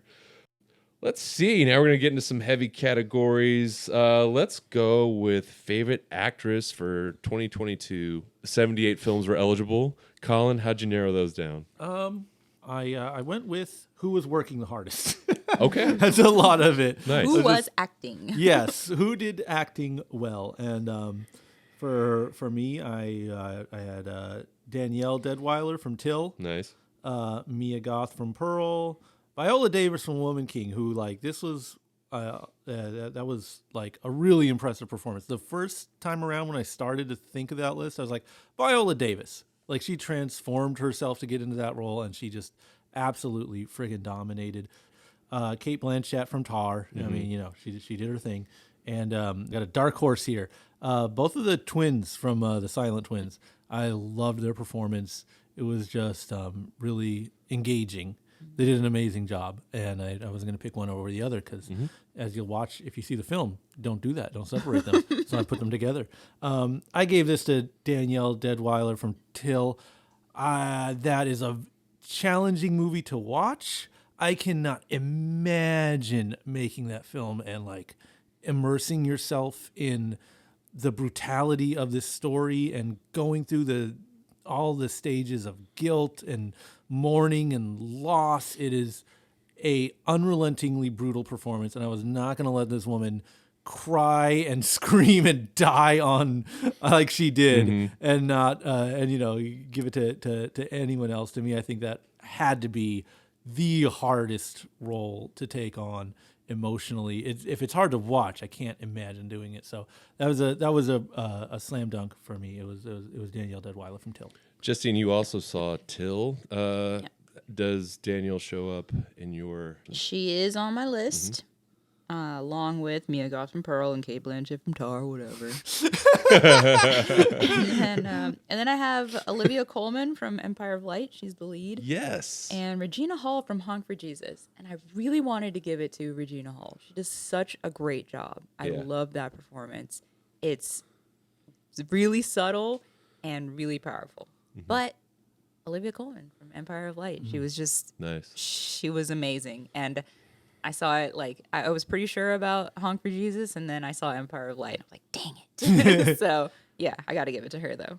Olivia Colman. Bit of a disruptor for the list potentially if you already had it going, and then because Empire of Light, just for anybody listening in the future, it dropped at the end of the year effectively. So it for that to make the list at this point had to be a pretty powerful performance. Dylan, who you got? All right. Almost the same list, pretty much. You got Mia Goth, Pearl, but Pearl specifically, not X. Georgina Campbell from Barbarian. Yeah. We got Regina Hall for Honk for Jesus as well. Nice. I for knowing her solely for being in a scary movie, it was like a great change of pace. It was really cool to see actually.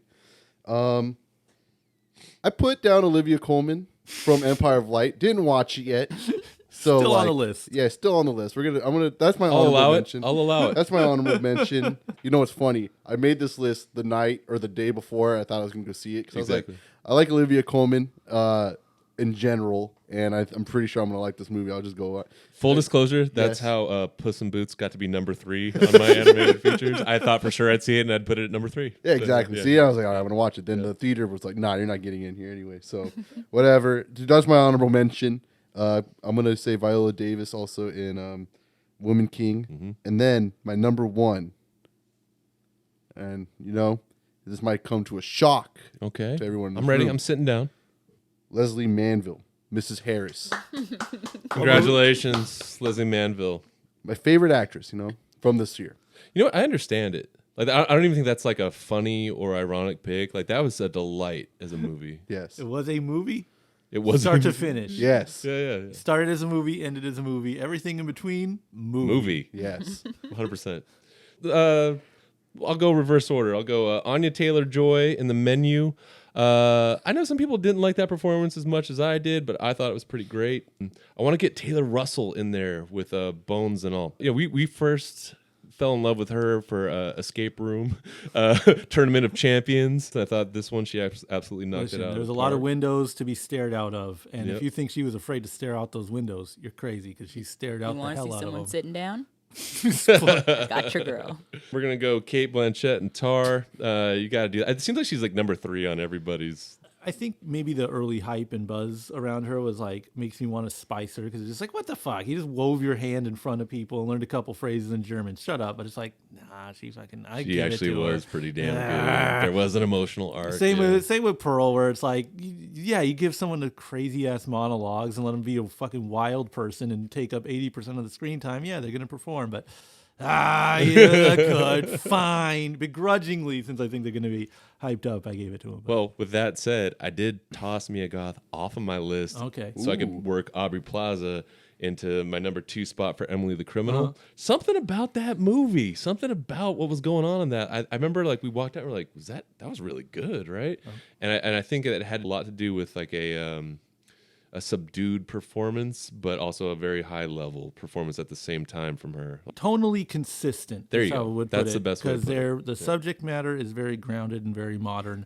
They're being very grounded and very modern, and like, yeah, that's just a layer of realism that's there. I would say, like, Spielberg with The Fabelmans is acting. Everyone is acting, but the whole thing is everyone's acting. So when Yes. there's consistency, So it works, yeah. it's good. And likewise with Emily the Criminal, I think everyone is consistently grounded. Yeah, there you go. That's a good way of putting it.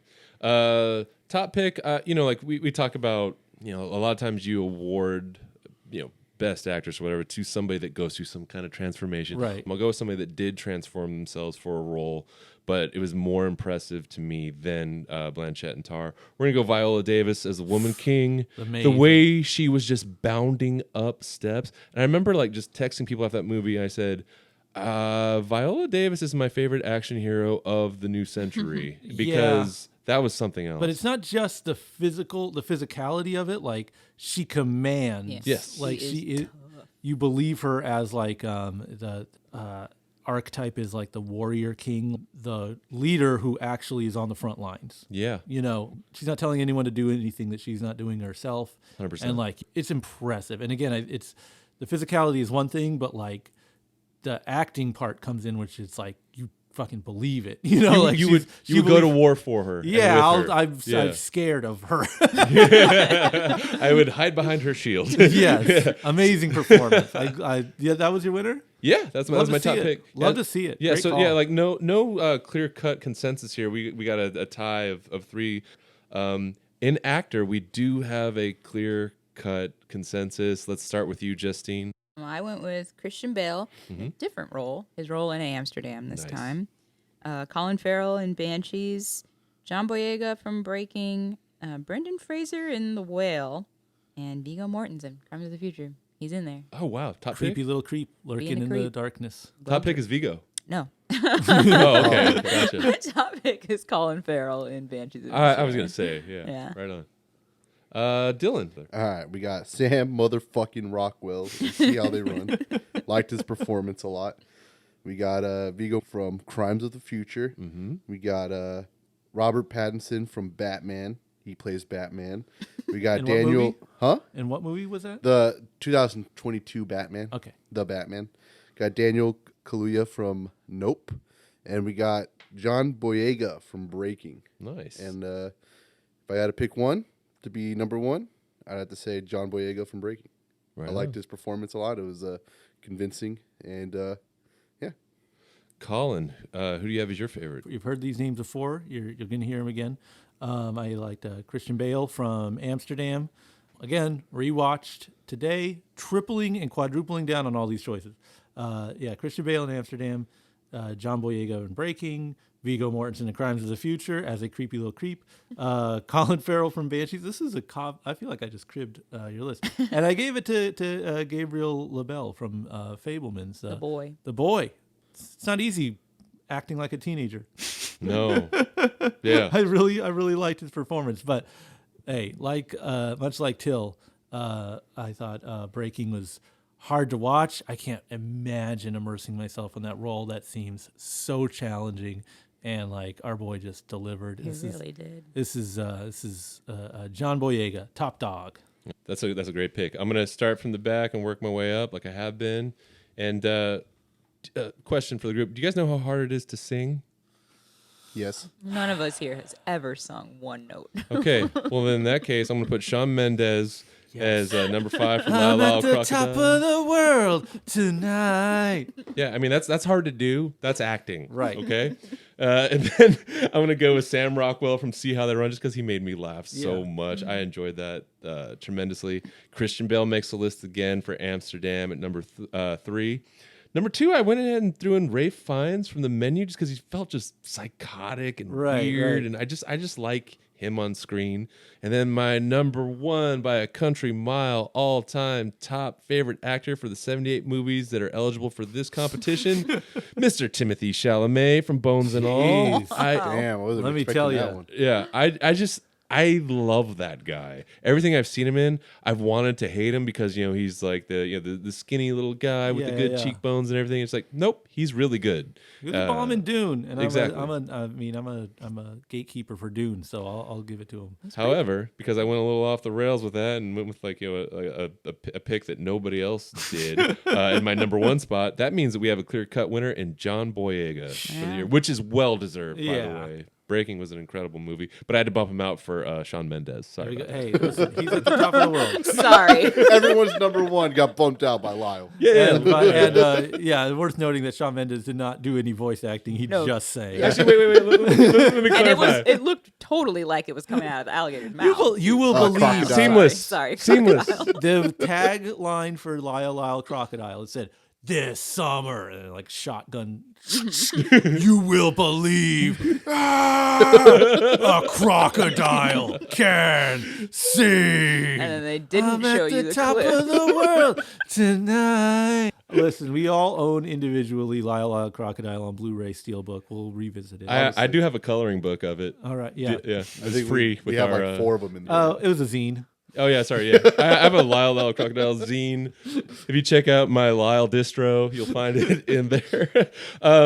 Up next, we have another Regal Movie Masters Unlimited exclusive category, and I'd like to toss it to my friend Colin to explain. This category is called Favorite Sigma Male. Colin, what is that even about? Listen, you wouldn't get it. I don't get it. You wouldn't get it. Well, I don't get it. Life is a joke to me. Okay. I stare out windows. Okay. Too. A Sigma male is like a loner, like a weirdo, like a he's literally me, like Taxi Driver, the Joker. Sigma's like Okay. Hero? When you sent the description for this category, you said it's basically me, and I He's thought literally me. yeah, and what I thought is like that's a character that You- us as voters would liken ourselves to. So my original list was dog shit. And then I had to then I looked at like what you submitted and I went, oh, this means something different. You see Gosling just with a satin jacket on, and he's staring out his car So window. it's like it's a lone wolf or an anti-hero that like is portrayed as being just so cool. Christian that Bale they in don't American care Psycho. about stuff. Literally me. That doesn't matter. Justine, does it Justine, does it have to be cool when you're the lone wolf, or like, or you know what I mean? Or those? I think in that context it does, right? Okay. Because whoever's watching it has to be a fantasy role. Outsider. Okay. Sure. All right. Well, Colin, you came up with a category. Go ahead and give us your list. Listen, Sigma male grind set. We're going all the way. God damn it. Uncle from Fablemans, Sigma male. Toby Maguire from Babylon, Sigma male. He is literally me. Namor from Black Panther. He just wants to watch the world go to war. He's literally me. The Lion from Beast. Jesus Christ. Could have been a girl. Who knows? He is literally me. But there can only be one true Sigma male grind set. He rises. He grinds. He is on his game. It's the Colonel from Elvis, played by America's sweetheart Tom Hanks. His iconic role, Sigma Male of the Year, hands down, easy one. That's I would say the like Colonel from if we Elvis. cut off like the tabbing it up there and Tom Hanks was the winner, that'd be the only award he's gonna get for that role this year. At our awards, obviously, he's going to win the Oscar. Justine, I'd like to hear your list. So I had a hard time with this too. Yeah. Because I don't even know if you guys' description of it is what everybody else's description Right. of it is. Right. So, my picks, to the best of my abilities, is Santa from Violent Night, Love it. Nice. Splat from Strange World, Ooh, even better. Art the Clown, Terrifier 2, He's literally me. Jack Horner from Puss in Boots, and also literally me. then The Whale. I don't even know what his name was in that Brendan movie. Fraser. Brendan Fraser in The Whale. True and Sigma. He's my pick. Dylan, let's hear your list. You know what I'm talking about when I say Sigma Male. I'm not. Yeah, I know what you're talking Okay. about, but I think when you try to describe it, it comes off as weird. Yeah, okay. It's kind of like funny to describe. Yeah. Yeah. This like- is all farcical, just to break kayfabe here. Like, Yeah. I got Sal Tenser from Crimes of the Future. That's Vigo's character. Ooh. creeping. We got Corey Cunningham, the guy from Halloween Ends. Is he maybe the truest like cinema Sigma male? He was the closest. Riddler is pretty Sigma. Yeah, A lot of good. God, this is a good Sigma year. I know. A lot of literally. I watch it. I walk into the theater. Literally me. I got Morbius on there. I had to throw him on a Creeping. list. Creeping. Yes. Creeping. Yes. He's a little bat. We got O.J. Haywood from Nope. Doing his own thing in his Doing lane. his thing. And my number one pick was Batman from Yes. Batman 2022. A true Sigma. Yeah, that was Listening to Nirvana. Sigma move to just be like, do I save my city or do I go with Zoe Kravitz to the other city? I'm just staying in my city. Yeah, I'm I got scared. stuff to do. I can't hang out with Zoe. I'm Bye. kind of scared. I'm kind of nervous. Bump this Nirvana song. Yes.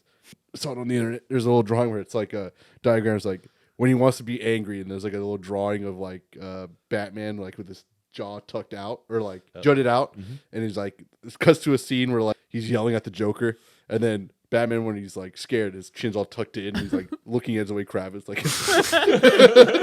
I'm like, yes, that's Sigma right there. True Sigma. Literally me. Awesome, but yeah. So yeah, I didn't fully engage this category. I just read Colin's description and I made some picks based on that. So I thought it was just like who you would want to be in a movie. So I was like, I'll go with like Sam Rockwell and see how they run that. Okay, hold on. This is pretty Sigma. It's pretty Sigma male grind. Yeah, set. that's Yeah. a good pick. Is it? Yeah. He's rising. He's grinding. Yeah. Well, I'm not going to read that one. Robert Pattinson from the Batman. I got that one Hey. right. There we Wait, go. read that one. No, I'm not going to. Why? Why are you scared? Just read it. Oh, no. I got this right. John Boyega and the Woman King. Not in Breaking. Oh yeah, what's he doing the Woman King? He's like the He's king. Oh yeah, that's closer to alpha, but I'll let you rock. Because I felt that Viola Davis was the alpha. Right, That- keep going. that's why I said I wasn't going to read it, Dylan. I just want to see what fictional characters you'd like to be. Okay. The projection. No. Okay. Here's one that didn't make. Wasn't mentioned yet. Woody Harrelson, Triangle of Sadness. Is that a Sigma male? That's pretty Sigma. Yeah. And then I picked the same. For favorite actors, I went with the top Sigma male. Did Chalamet, but I don't. Is that a Sigma male? Pretty Sigma. You know what? He does not, I think, plot wise act like a Sigma because he's simping so hard. But at the same time, again, there has to be a lot of like brooding.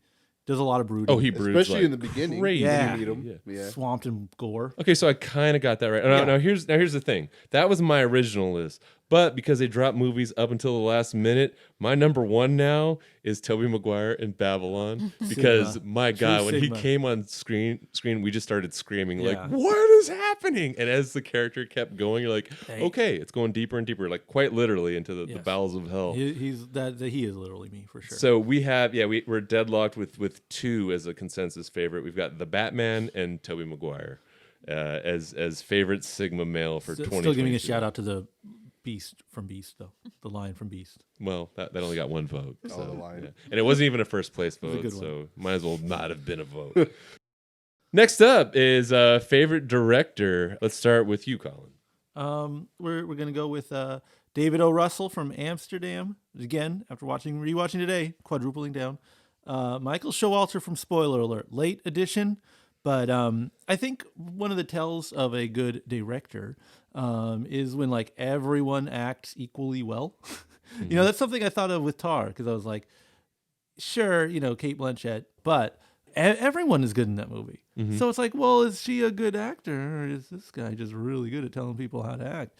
And likewise, I think Showalter with Spoiler Alert, he just has everyone being very convincing and human, and he finds time to pull out little moments in life that are just going to make it all feel real, and the stylistic choices. It's so good.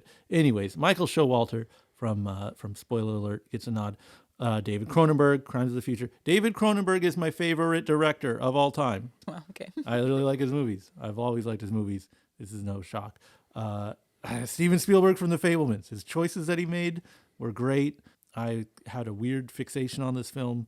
And the aforementioned Todd Field from Tar, because, again, everyone did a very good job. But look, it's David Cronenberg. You put David Cronenberg makes anything. If he shoots a commercial that year, it's going to be my favorite commercial. I am a stone to the bone Cronenberg fanboy, and the man did not disappoint. I would absolutely watch that commercial. I'm gonna go ahead and give mine. Same criteria for script. I went with writers who directed, but this, it's obviously a different criteria. It's ultimately what's on the screen versus what's on the page. So my list is different. Coming in fifth, I got Luca Guadagnino for Bones and All, and then we're gonna go Cronenberg, of course, for Crimes of the Future. Martin McDonagh for Banshees of Inisherin.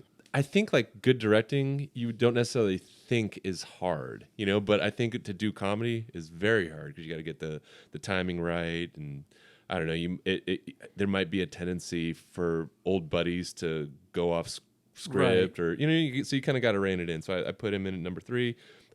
Jordan Peele number 2 with Nope, and I'm with you on Steven Spielberg, and that is my top pick. The Fablemans was incredibly directed. Before I saw the movie, I didn't think I had anything to do with it, but I loved it, so that's my top.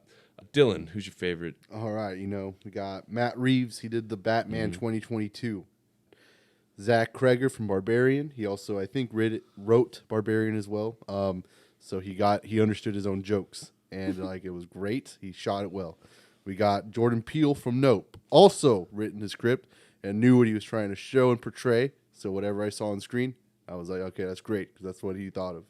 We got Jeff Tremaine, like you said, hard to direct comedy and show me on screen what's funny. Just show me a guy falling down and jumping off a ramp and then just hitting his back on hard mud. I'm down. And then, I can't stop raving about this fucking movie. We got Anthony Fabian from Mrs. Harris Goes to Paris. Now, funny story about this. As I was making this list, I posted on Twitter, and I said, I'm not reading it right now, but I was like, as I think about it more and more, and with no irony whatsoever, Mrs. Harris Goes to Paris has to be my favorite movie of the year. Posted that. A week later, I get a like from who? Anthony Fabian, the director of Mrs. Harris Goes to Paris. There we go. That's the magic of cinema, baby. Yeah, I want to just give a shout out. His @ is Fabian_director. What's his bio? His bio is badass. It is filmmaker, foodie, optimist, director of Mrs. Harris Goes to Paris. Lets you know. You know what? I like that he put optimist in. Yeah, he's just proud of his work for Mrs. Harris, and I'm so happy that movie exists, and he was able to show me what I needed to see. Love it. Yes. All right, Justine, I'm curious to hear your list. Favorite director? So the first one I'm going to say, I was really disappointed in the rest of the world, apparently, because I put Taika Waititi for Thor 4.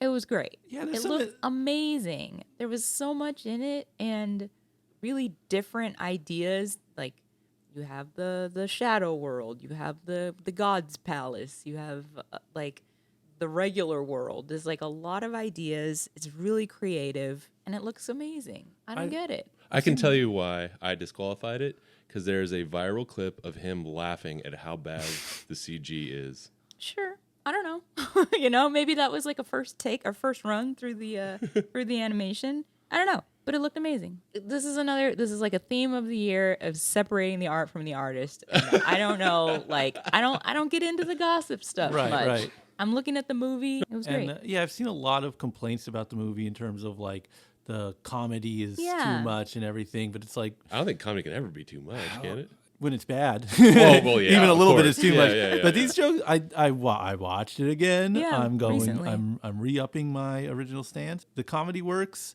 It is good directing because everyone does a good job. Making these movies fun is hard and attempted a lot and not often succeeded. So I I'm will with you on agree this. that the vitriol for this movie is excessive. Weird. Yeah, I mean, it is at the very least a fun time. yeah.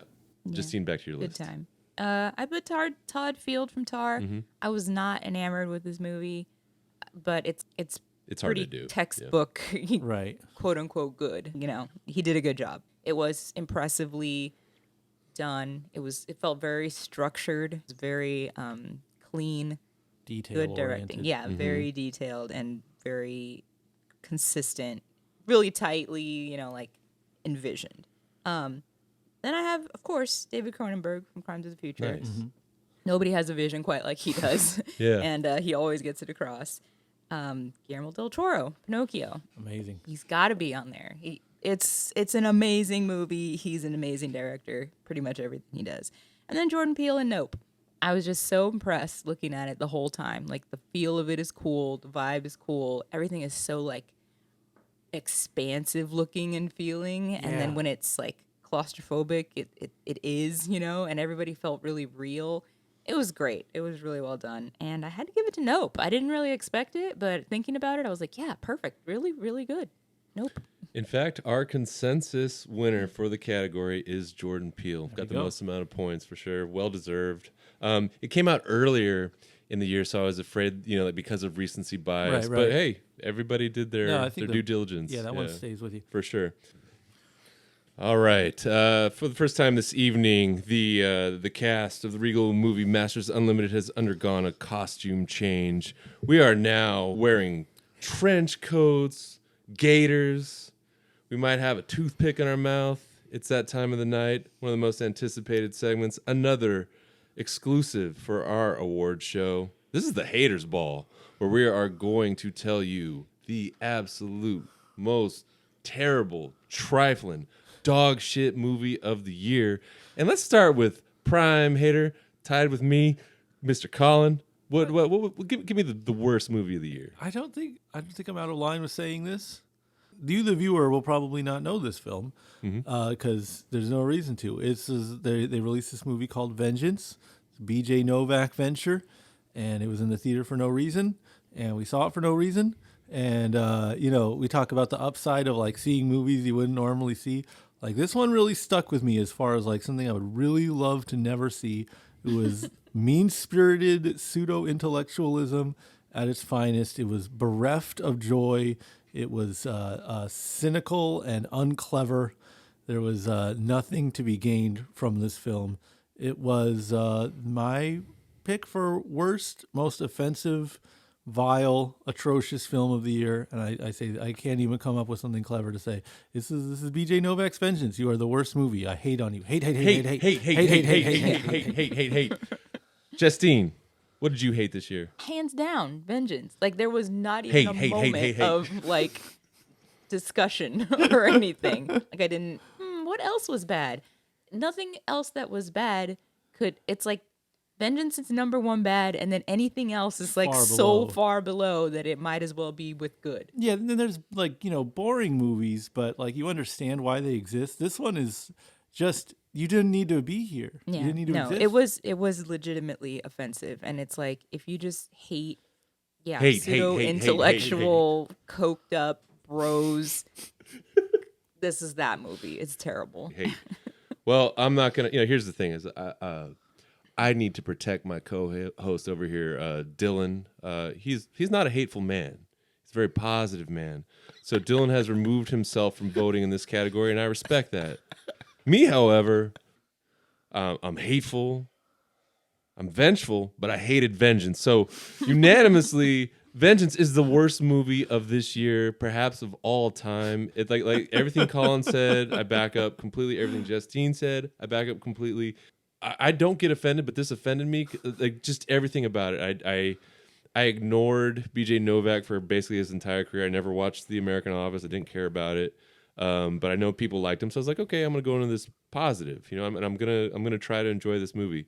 But yeah, this was early on in the experiment, and I thought I wasn't gonna make it because of this movie. Thankfully, other filmmakers who care about people other than themselves and putting themselves over and thinking that they're doing a great job when they're not came along. I think we saw Mrs. Harris probably like a week later, and that brought back my joy of life, my joy of cinema, my joy of hanging out in the movie theater with my friends. But yeah, BJ Novak, I ain't going to forget this, man. This movie hits you fast Yes. in terms of how bad it is. It's not one of these movies that's like you're halfway through and you're like, God, this kind of sucks, huh? It's like, Right off go. boom, swatting you with like walls of dialogue that are gibberish. We were giving this movie too much attention right now. Yeah, it seems like you guys actually like the movie. This is getting a little dangerous. I think you guys actually like it. You know how you like remember trauma the most? That's what's happening. You guys like this so much, but you guys are just like Office haters, so you can't give it like any love or attention. Dylan, you've liked almost everything we've seen. Yes, You've liked everything we've seen. yes. There theoretically is a ranking. Like objectively, one has to be better, one has to be worse. Yes. There's nothing in your bottom rung. So how many movies you said? 78? 78. If we're gonna go off this list of 78 movies, I'm gonna say there's 79 movies in my little list, and 79 is blank. Nothing in it. There's no last place. What's Well, what's 78? second to last place? Can't say.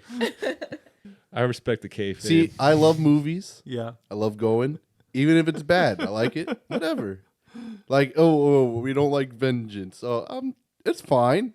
Oh, we don't like Paws of Fury. Sure, it's fucking boring, but it's fine. Whatever. It Sounds really good. Yeah, it's a good movie.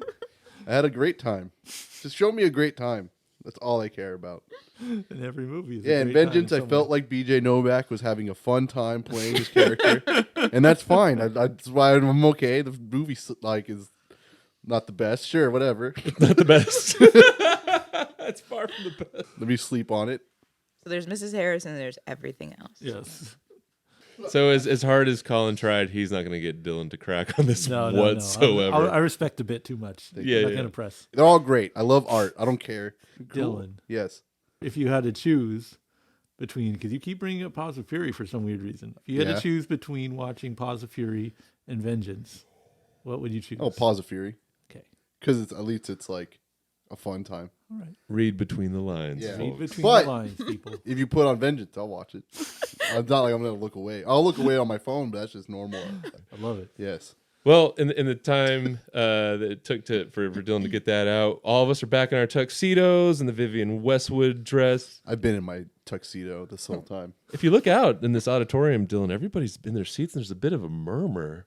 I think we've reached that point of the evening for the favorite RMMU eligible movie of 2022. And since you were, you took a diplomatic angle on Haters Ball, I'd like you to go ahead and just tell everybody your favorites of 2022. All right. No particular order, except for my favorite one. That's number one. We got Minions: Rise of Gru. I know what you guys are saying. Why? 1, great time. 2, Minions. 3, I'm Mexican. Thus, love the Minions movie off bat. I was like, yeah, I'm in. Great time. No, okay, next one. Nope. Now I know what you're saying to that. Well, everyone has that. Well, there's a reason. It was a good movie. Next one, Morbius. Great time, great film. I feel like everyone was in it. Tyrese was in it for some reason. Great movie overall. How Fun. was he acting? Acting was great. How was the director? Jared Leto was fucking awesome. Doctor Who was cool as the bad guy. That dance scene in his room. Is there a jam song in the soundtrack? Yeah, it's Shit, that might make it win by default. I think he dances to the jam. Yeah. I think, Yeah. Or Town Called Malice. Yeah, yeah, it was awesome. Little. Morbius, still great Marvel movie. Don't care. It's great. Now, the Batman 2022. Now, what I'm going to say is going to be crazy. Great Batman. Great directing. That scene where the camera starts upside down after the penguin crashes, and then he's like seeing Batman walk. Yeah, it's like, damn, that is so awesome. More of that, please. The fact that he can't like look at Zoe Kravitz in the eyes, great. Fucking love that movie. Next, now this is my top tier favorite movie, and no one, I swear, no one's gonna see this coming because I barely talked about it. But Mrs. Harris Goes to Paris. That is my favorite movie of the year. If you're gonna talk to me about like a movie being a movie, as a movie, this movie, Mrs. Harris Goes to Paris, greatest film of 2022, my opinion. Respect. No arguments. Thank you. These sequins are blinding me. This Vivian Westwood dress, incredible. It's like, you want to talk about the dress? Let's look to our co-host over here. To the dress. Justine, you're shining right now. Tell us what your favorite eligible movie for 2022 was. Well, since we're talking about this amazing dress, I'm going to talk about Empire Light. Mm-hmm. She gets all dressed up, makes a speech of her own. Yes. Great movie. Putting motherfuckers in their place. Yeah. Empire of Light. I think I was the most surprised by this movie because I was just like, okay, we'll go watch this movie. Who knows? And then it was amazing. Terrifier 2. It was just so good. Everything about it was such a delight and so passionately done. Yeah. It was great. Nope. Of course, again, for the reasons that I said before. Masterfully done. Pinocchio, same deal. Banshees of Inisherin, which we've talked about a bunch. It's really funny. It looks really great. It's like a calm movie, but also really wild, like in how people react to things. And that's my top pick. Is going to be Banshees. Interesting. Yeah. Colin, I noticed that the tuxedo now has a sort of like a almost Unabomber angle to it. Is this a Sigma tuxedo? What's going on here? I have my hoodie up.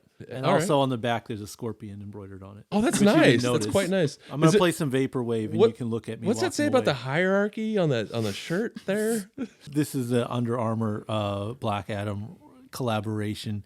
It says the hierarchy of power in the DC universe has changed. Wow, there's a lot of product on you right It's now. a lot of words. Yeah, It's wow. a lot of words. All right, so I'm curious. What are your favorite movies of the 78 that we watched? I legitimately think anyone could guess these because I've filleted them so hard this entire time. By this entire time, I mean like the last 6 months. The one thing I don't think I've given some shine to properly is the Batman. I did really like this movie. It is on high on my list. I've probably seen it more times than any of the other movies because it's an easy movie to watch, and it's just a delightful experience all around. Want to give some shine to the Batman. Crimes of the Future, again, said it all about Crimes of the Future. Said it all about Pinocchio. The two movies I won't shut up about. The two movies I will continue to not shut up about. Also really liked Amsterdam. Also really liked Fabelmans. Talked a lot and excessively about both of those. Of course, there can only be one. Should be pretty obvious if you've been really hearing me speak. And it's Crimes of the Future. Hands down. Other than Pinocchio. Pinocchio left a huge impact on me. Those two films, neck and neck. I would have no problem. I wouldn't be mad at going Pinocchio over Guillermo del Toro's Pinocchio. Cannot stress Got enough. it. Yeah. Got it. I was curious which one you were talking about. I can't stress enough I was like, whoa, how Pauly Shore? profoundly affected I was Tom by Hanks. it. But look, again, Cronenberg directs a Mazda commercial next year. It's going to be my favorite movie. I love his stuff so much. And this is big old Cronenberg all in there. Kids are eating plastic. Organs are getting moved around. This is a tour ship at its finest. A movie that is art. It's challenging. It's beautiful. I love the movie. It was my favorite film of the year when I saw it in March. And I was like, oh, that's the best movie that's going to come out this year. And I was right. I was right. Can you? I know this is off topic. Can you explain to me a Mazda Cronenberg commercial? Yeah. So, well, you've seen the movie Crash, directed by David Cronenberg. Yeah. So it's just that they're driving a Mazda. Yeah. It's a 30-second edit of Crash. It's like a shitty Mazda too. It's like a 1998. The lower end models. Yeah, like the one. Okay. Oh, it conforms to your body so that it's comfortable. But then it just keeps rattling your yeah, chair. it's a lot of bones. No, it's the Yeah. one my mom drove in the 90s. And, Okay. anyways, it veers off of the cliff By a cliff, I mean an embankment of some sort, while never like braking or trying to turn because this person's intentionally trying to crash. And they crash and they roll over, and then it pans, and off in the distance there's a woman in like an amazingly well-designed outfit, just whatever it is, like the proportions are all right, the waist is high enough, and she's masturbating watching the car crash, and then just flashes really huge on screen. Mazda. Oh, but the car isn't crashed because it's so well made. Yeah, it's like indestructible. Yeah, If anything, oh. it's like a transformer. It just And then kinda goes back. the guy driving the car gets out, and he looks right at the lady. And she looks at him. Cronenberg for Mazda, Canada. All right. My list surprised me when I was putting it together because I had to be honest. At no point in 2022 did I think that I would be putting The Fabelmans on my list, but there it is. Number 5, The Fabelmans. Something about it. Really special. Hit me. Again, we've talked about it to death almost, but that cracks my top 5. Number 4 was a lovely surprise that I had high hopes for going into, and thankfully it over-delivered. Barbarian, I'm going to go ahead and put it number 4. This one keeps showing up on everybody's list. The Batman, number 3. I got to be honest with myself. You know, like if you want to be like a movie snob, you wouldn't put the Batman on. Yeah, it matters what you watch. You got to actually watch it. And Yeah. it's like a lot of these movies I might not see again, but I'm going to watch that movie again and again. Absolutely. This one I had high hopes for, and again, it over-delivered, and it just did something to me. I remember, like I mentioned this when we covered it earlier in the year, but when I rewatched Badlands from 1973, I rewatched it a couple years ago. I was like, yeah, you know what? I feel like movies can kind of, classics can get dated with time. And I was like, man, they should really hit refresh on this movie. And sure enough, a couple years later, Bones and All comes in. It kind of captures the original spirit and essence of Badlands, but it adds like these modern things in a cool way. That gets risky, but I think in this case it actually delivered, and it led to a very satisfying watch. So I got that at my number 2 spot. And in my number 1 spot, which ends up, given all the other votes, takes the entire category by itself, Jordan Peele's Nope. There we go. Congratulations, Mr. Peele. You once again delivered ultimately the best movie of the year by our consensus decree. Wonderful work. That concludes our year 1 of the experiment. Now, again, as a disclaimer, this only covered about half the year. But next year, it appears that we're going after the entire year, which will factor in all things that come through the local theater and should cover the breadth of everything. Any final words? Oh, there's only one final word that matters, and that's the word of Dylan. Dylan, take us out. What up, everybody? I hope this was a fun couple months for you guys as it was for us. I hope you had a great New Year and holiday. I just want to say from the bottom of my heart, and I'm sure everyone else's, we are very appreciative for you listening to this podcast. We work very hard, some more than others, but thank you. I hope you enjoy, and I hope you continue with our journey of watching every single movie. Hopefully we can make it to 2024. Who knows? Anyway, bye!